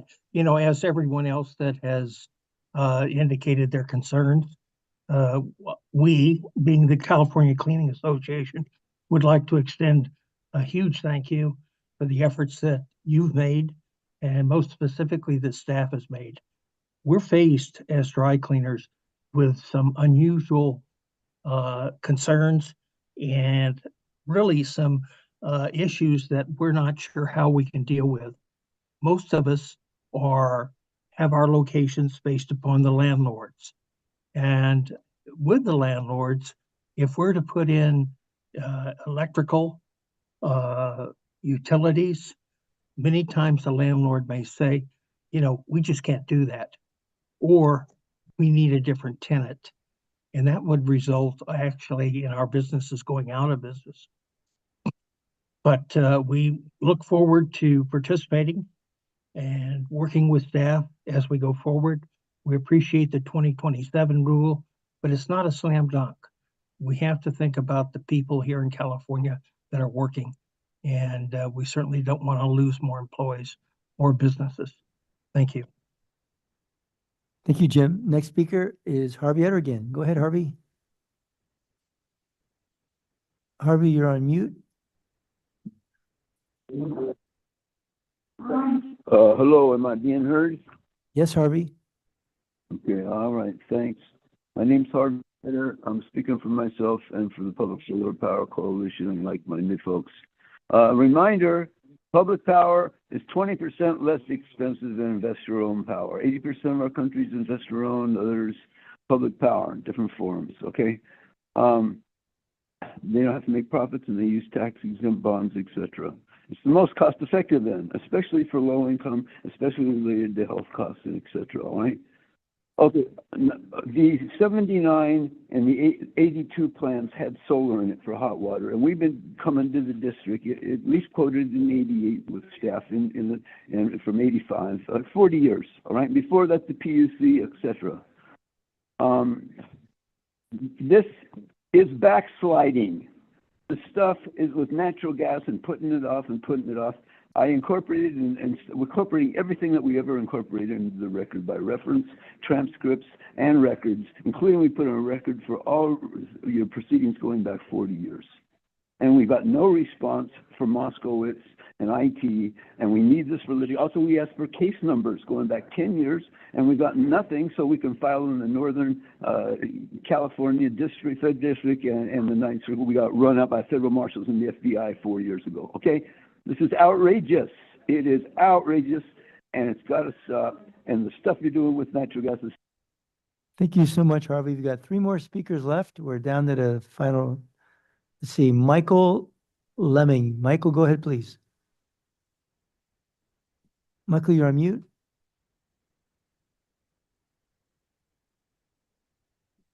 Michael's still on mute. Okay, yeah, I got it. Oh, hi, this is Mike Leaming, Parker Boiler Company, and I again appreciate all the efforts the AQMD is doing to clean the air up. I was just wondering if anybody ever really considered maybe a better compromise, like 10 ppm NOx that's achievable, because all the generation of this power is going to just become remote, and it's a fossil fuel. It's just going to continue to increase the carbon footprint. There's going to have to be new coal power plants and natural gas power plants built to handle the infrastructure, unless there's a solar or some sort of renewable source that's going to produce this. And the infrastructure that's going to be required, for example, dry cleaners with 225 horsepower boilers has to bring in 900 amps. This one particular dry cleaner we did a study at didn't have 900 amps at this facility, and the power from the city of Burbank doesn't have 900 amps, so they have to bring it in from somewhere else. And that's just one example. I mean, there's thousands of these situations. Even our own building at Parker Boiler Company, we have to bring in 225 amps and put the heat pump on the roof because it won't fit in the boiler room. It's too big, at a cost of $154,000. Yeah, so I just think things need to be looked at and studied a little bit longer, or maybe a compromise with, say, 10 ppm NOx instead of 0, so that, the technology is there. Thank you. Next speaker, Bill Quinn. Welcome, Bill. Go ahead. Good afternoon, board members. My name is Bill Quinn. I'm with CEEB, the California Council for Environmental and Economic Balance. Like others, I want to thank the staff for a really an enormous amount of work to get this rule to you. We do support the need to get these emission reductions. I understand it's 2% of the total NOx reductions, but I've heard other things, so I would like clarification on that. We did receive recent information, like all of you, from BizFed, that the costs are considerably higher than what the staff has originally estimated. So with that, and with the concerns that Kurt mentioned about the infrastructure, tying into the infrastructure, we do think that it makes sense to have a 3-year delay. Finally, we're looking forward to the technology check-in. We think that's going to be a very critical part of this rule going forward. So thank you very much. Thank you, Bill. Our final speaker in this item is Fred Sutton. Fred, go ahead, please. Wrap it up.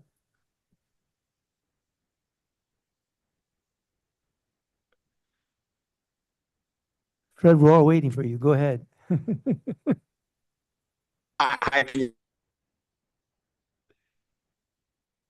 We can't hear you, Fred, yet. We started to hear you. Hey, can you hear me now? Yes. Hello. Okay. Thank you so much. My name is Fred Sutton, and I represent the California Apartment Association.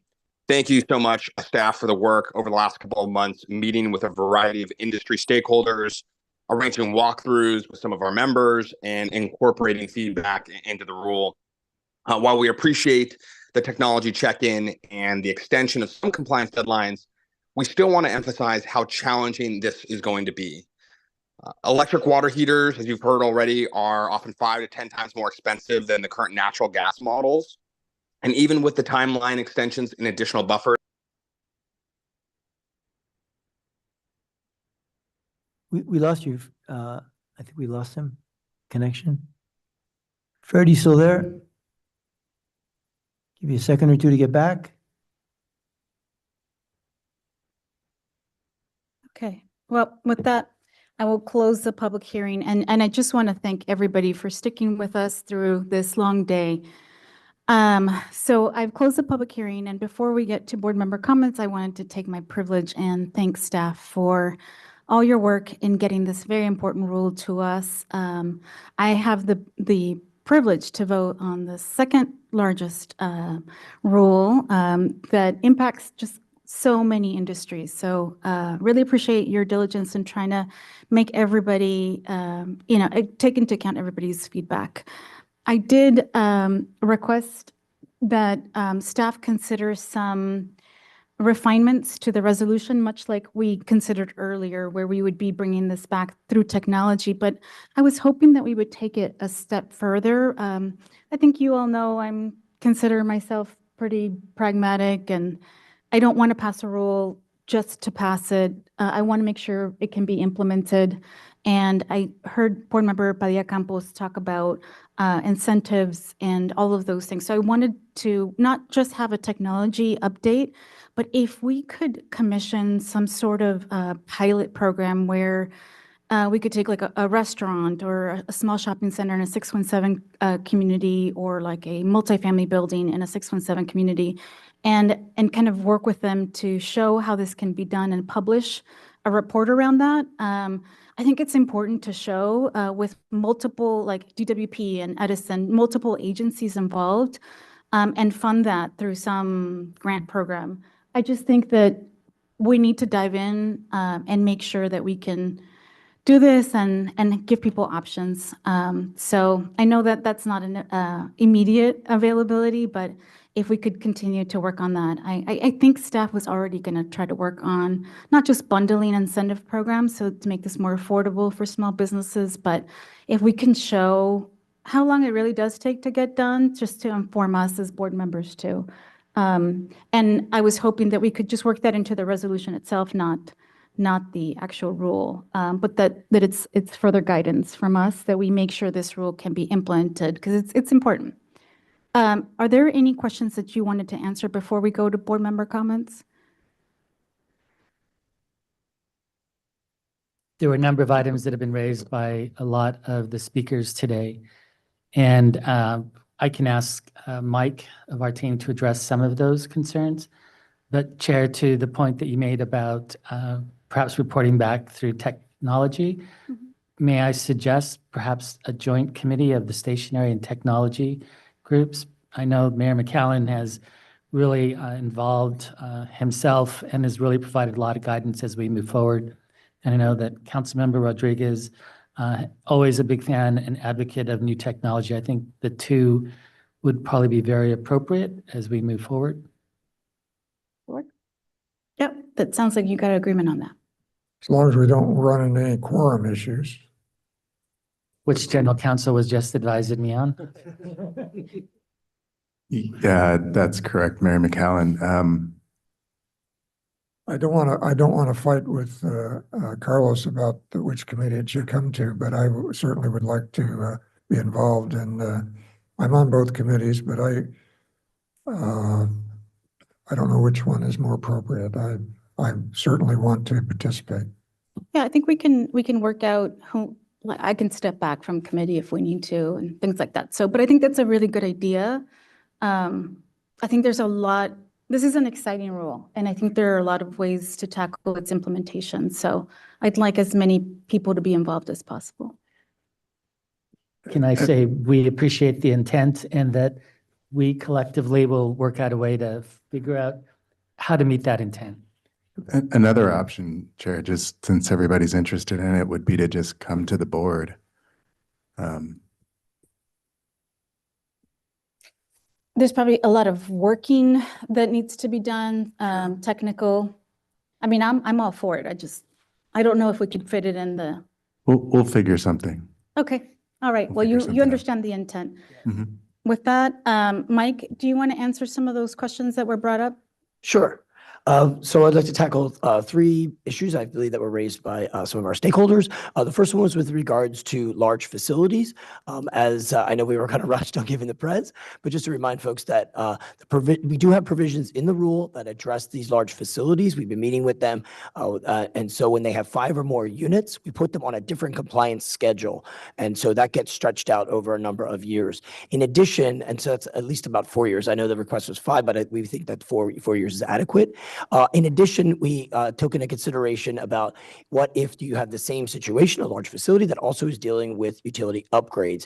And again, we put them on a different compliance schedule as as well, and that could extend even out to 8 years. So we do think we're addressing that issue with regards to large facilities. The second issue that was raised, I wanted to highlight, was dealing with energy demand. We did look at this, of course.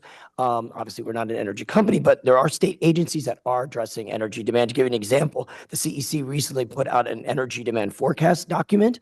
I encourage folks to take a look at that. It does address increasing energy needs on both the transportation as well as the building sector. In addition, of course, as you know, the CPUC, Cal ISO, as well as locally, Edison and LADWP all have energy forecasting program studies and documents out there. The last thing I want to address, Bill Quinn's comment about the 2%. This industry is about 2% of all the NOx emissions. That's where he's getting that number from. However, as you know, where our authority is at when it comes to stationary and area sources, it's 10%. So we just want to kind of highlight where the percent differences are at. Okay, thank you for that. Mayor Pro Tem McKellen. Thank you very much, Madam Chair. I echo your comments about how hard the staff has worked on this particular issue, and I appreciate all of the efforts addressing all of the concerns that have been brought up by industry and others that have to implement or take this into condition.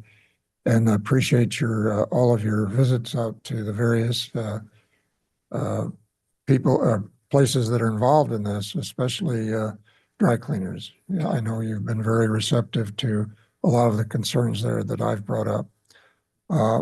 I do want to, though, we didn't go through all of the compliance deadlines, and I wonder if it would be instructive to do that. I know they've been asking for extensions and all of that. We didn't go through the presentation that talked about that, so. Yeah, we can bring that up, Mayor. The other thing I'd like you to address is the cost issue that's been brought up about BizFed and so on, brought up all the cost issues, if you would address that.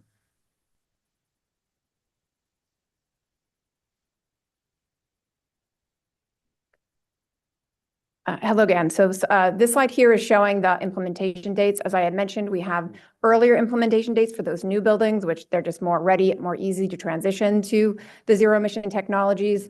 So for the smaller units, we do have those being required by January 2026. That is in line with the building codes. The building code is going to require those units to be zero emission already. For the larger units and pool heaters, January 2028. And for those high temperature, like the boilers that we think about, if it's in a new building, then the compliance date would be 2029. Just there are two triggers. It's not just that future effective date, but when those units hit the end of their useful life. So for example, the high temperature units, once they're 25 years, they would have to be replaced if it's after that future effective date. And just two slides. So this is for existing buildings. There are more challenges when it comes to existing buildings. So for those smaller units, 2029 is when we're saying that those units, once they're replaced at their end of their useful life, have to meet the limits. The larger units and the pool heaters, 2031. And then those high temperature units, we're giving them like 9 years from rule adoption. So those will be required in 2033. So what's the recourse if someone can't meet those deadlines? Again, there's several compliance options, alternative compliance options. If it's one of the issues for not having enough energy or you have to relocate it, there are several options for delaying those compliance deadlines.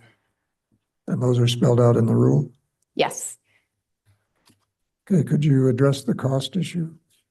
I'm sorry.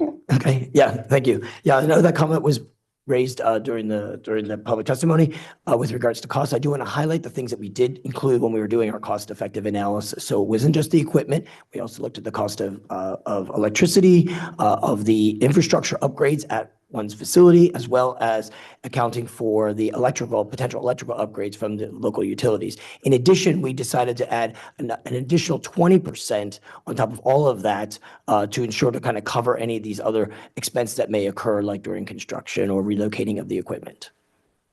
And you disagree with the BizFed's assessment of the costs?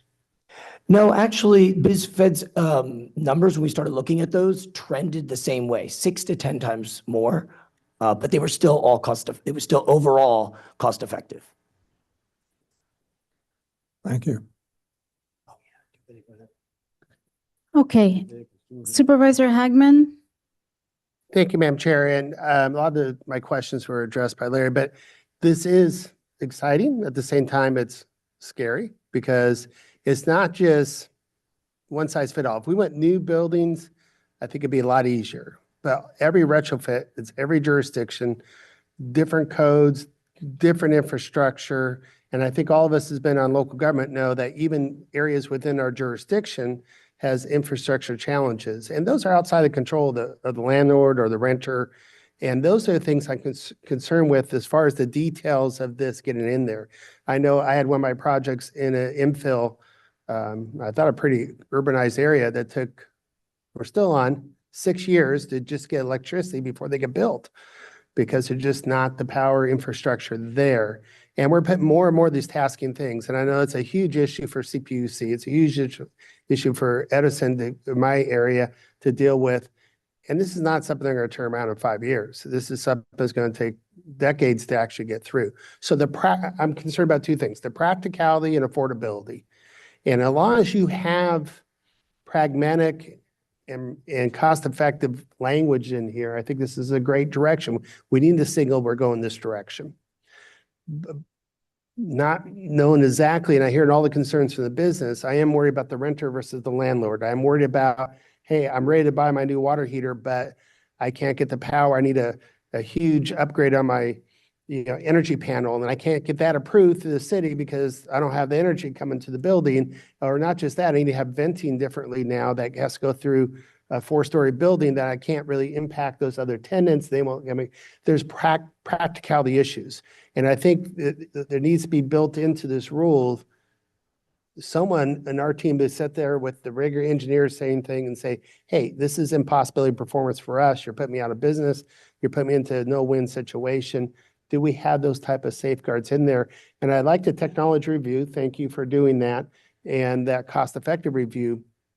But do we have the flexibility in this rule on a case-by-case basis? You know, a lot of these retrofits are a long time, so that's good. And the new ones, it's close because I know how long plans take. It does take sometimes 2 or 3 years to get the plans in. So even on a new build, it could take a while. But are you comfortable that there are ways to work the practicality of this? Yes, Supervisor. The rule is structured in such a way that we're actually looking at a phased-in approach. And the first compliance deadline of 2026, I'm going to look to staff, make sure that I'm correct. We've seen over 1,000 placements, if you will, of existing technology. And I think what is important is, again, providing the assurance that you seek as we move forward. And I think we can do that by reporting back to the Stationary Source Committee on the progress of where we are with regards to the upcoming deadlines, and then with regards to where we are with regards to utilities and technology itself. And I think if we do that in a way that we're ahead of those compliance dates, we'll be able to provide the board and the public with that comfort of understanding that we're still looking at this as we go, but based on the information that we have, based on current deployments, based on current energy needs, we believe that the rule as structured is appropriate and provides those safeguard mechanisms for businesses, and then does finally what you said, sends the market signal that this is where we ultimately need to be. Yeah, and I just want to make sure in the verbiage of the rule itself. So, hey, the first tier is pretty good in 2026. We're good. We come to 2028, and we're getting reported to in 2027, and it's like, well, we're not there yet. Do we have the flexibility to add 6 months or do something as we come up with those barriers that are outside of the landlord, the tenant, or our control? Do we have that language built in there that we can ease? Yes, and were you sitting where I am, you would be hearing, yes, yes, yes. So yes, we definitely have made those mechanisms in place and are certainly considerate of those concerns. So yes. Yeah, good question. I asked the same, but I'm going to skip to Supervisor Perez. I'm sorry, no judgment, but he has an announcement.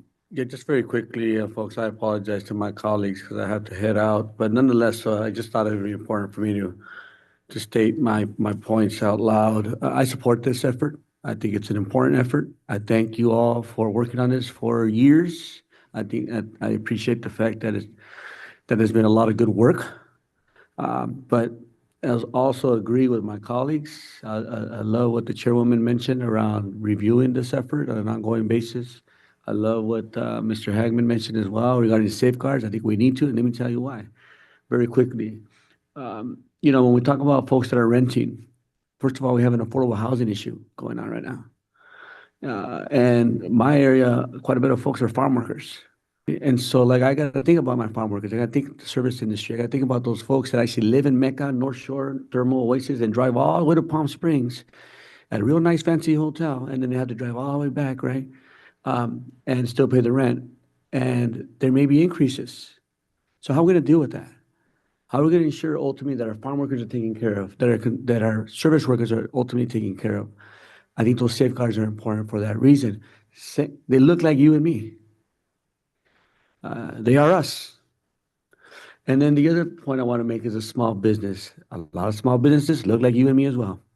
And we just got to make sure that we have those safeguards in place and that we take a look every so often to make sure that there aren't negative impacts that we were not thinking about at this time. With all that said, I trust my colleagues, I trust staff, I trust the organizers on the ground to come together to make things work, and I support this effort, and unfortunately I have to head out. Thank you for staying beyond the time you said that you could stay. Councilmember Rahman. Thank you so much, and I'm really so excited to hear my colleagues express support for this measure, which is, it's exciting and it is a momentous rule that we're passing. Really excited about the work of staff on this, really encouraged by the engagement with industry and the flexibility, particularly in the implementation timelines that I think accounts for a lot of the challenges that people will face. I'm excited because this isn't the first rule where we've seen zero emission technologies, but it's all zero emission, which is incredible. And it is really, for me as someone who joined, still feel like a relative newcomer on the board, even though I've been a bit, really exciting to see that this is a direct result of what came out of the AQMP that we all passed together. So it's really, it's a big deal. And I just wanted to say, Chairwoman, I couldn't agree with you more for the request for a study or kind of more data, more research on what it takes to implement this and put this into practice. And I wanted to share with both staff here and with you that at the city, as part of our building decarbonization work, we are undertaking an existing pilot program that is going to help the Department of Building and Safety regulate this issue, particularly for older buildings. And so I want to invite staff here, and I can help facilitate this, but I want to help make sure that staff is connected to our departmental staff who are working on this, so that you don't have to duplicate work and that you can expand the number of buildings where you're actually studying the implementation of this effort as we move forward. So again, very, very excited to be here for this really momentous rule. Thank you. Thank you for that. Board Member Padilla Campos. I'll make this quick because I want the supervisor to vote. I've already shared my ideas with staff regarding incentives, and also I just want to express how we need to get this information out to people as quick as possible. It is us, because I do have to think about a new heater for my pool, so I do also have to prepare for that. So I think it's important we let folks know as soon as possible, because this is exciting and it's going to create some important change. Let me stop and let's vote. Okay. Councilmember Rodriguez. Okay. Thank you.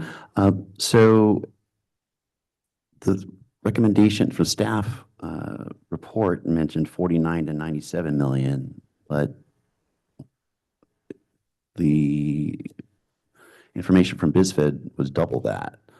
So I'm not sure they would be in alignment with the comment about the affordability side. Is there any more clarification on that? And in the other comments we heard today, if you're a dry cleaner, if you're a restaurant, if you are potentially someone that's paying rent, then there's still lingering concerns, it sounded like, with respect to those that are being impacted despite the, can we go back to that screen that had all of the, different flexibility items that were. So I'm just curious, amongst those stakeholder input, I thought had indicated a concept of if there was per se, a 10% cost higher than what would be estimated for a retrofit, that there would be additional time provided. There was more specificity, I had thought, with respect to a case-by-case, whether it's a dry cleaner or, and if they find out as a restaurant or an apartment scenario where they see the real actual costs are going to be higher than 10% of what was anticipated, that additional time would be provided. I'm curious about a friendly amendment to allow for that being included amongst those green check boxes, as well as there was comments made about pushing back the deadline 3 years until after, the compliance deadline 3 years until after the technology feasibility check. So those are two items that do not seem to kind of make that cut, and I think are in alignment with comments made by Supervisor Hagman, and I think the sentiment of the chair looking into other opportunities for funding and things of that nature. It's consistent with, well, if we're finding out that the reality is it's 10% higher than what was thought, to give them additional time on a case-by-case basis doesn't mean across the board that's going to happen. But I'm just curious because I know some of those discussions had occurred and we haven't really heard about that thus far. So we believe that a lot of those concerns would be addressed in the technology assessment. And that's where we would be looking at what those costs were. As far as some of the data, it is my understanding that some of the data that we received was really inapplicable or inappropriate for our consideration because it applied to facilities or to pieces of equipment that weren't even subject to our rule. So we tried to look at what was applicable, and that's why you may see the disparity in the numbers. And with regards to the actual evaluation of where we are and how that's going to impact moving forward, that really is the role of the tech assessment. And that's why for the 2026 standards, we based it on what we know right now. And so going through those assessments and understanding how we move forward. And then to the point that you raised, Councilman, with regards to the chair's suggestion, we have developed language that, if it would be okay, I could read that language for your consideration. Please, yeah, we're losing quorum quickly, so. Therefore, be it resolved that the governing board directs staff to work to conduct a demonstration project with a small commercial facility located in an AB 617 community using incentive funds, if available, and incorporating the results of the demonstration project into the technology assessment. Yeah, great. Thank you. And I do think it's important to continue to evaluate the rule. I don't want to delay it, but I definitely think that we need to continue to monitor its implementation. But I do think the concept of setting our intention out there and helping manufacturers, bring down the prices with more orders is important. But with that, I asked for a motion because we are losing. I have a motion with a comment, so I'll move it. But Wayne, I know for my county and unincorporated area, half my county is going to be applicable to this, half my county is not, because I got 2 air basins. I think the outreach notification of local building departments, because these plans are in works today for the 2026 on some of the smaller single-family homes and community pools and stuff, is going to be really important to get that out there immediately. What I'm concerned with is they submit the plans and all of a sudden we make them go back and re-engineer the whole thing on a pragmatic level. So I'll let you work on that. But I moved it. Okay, it's been moved in second. And then we got our supervisor back. So we'll do, I'm sorry, Krakow, I didn't get to you, but he said it's okay. Votes, please. And I made no comment so we could vote fast. We appreciate you hanging in there for this historic vote.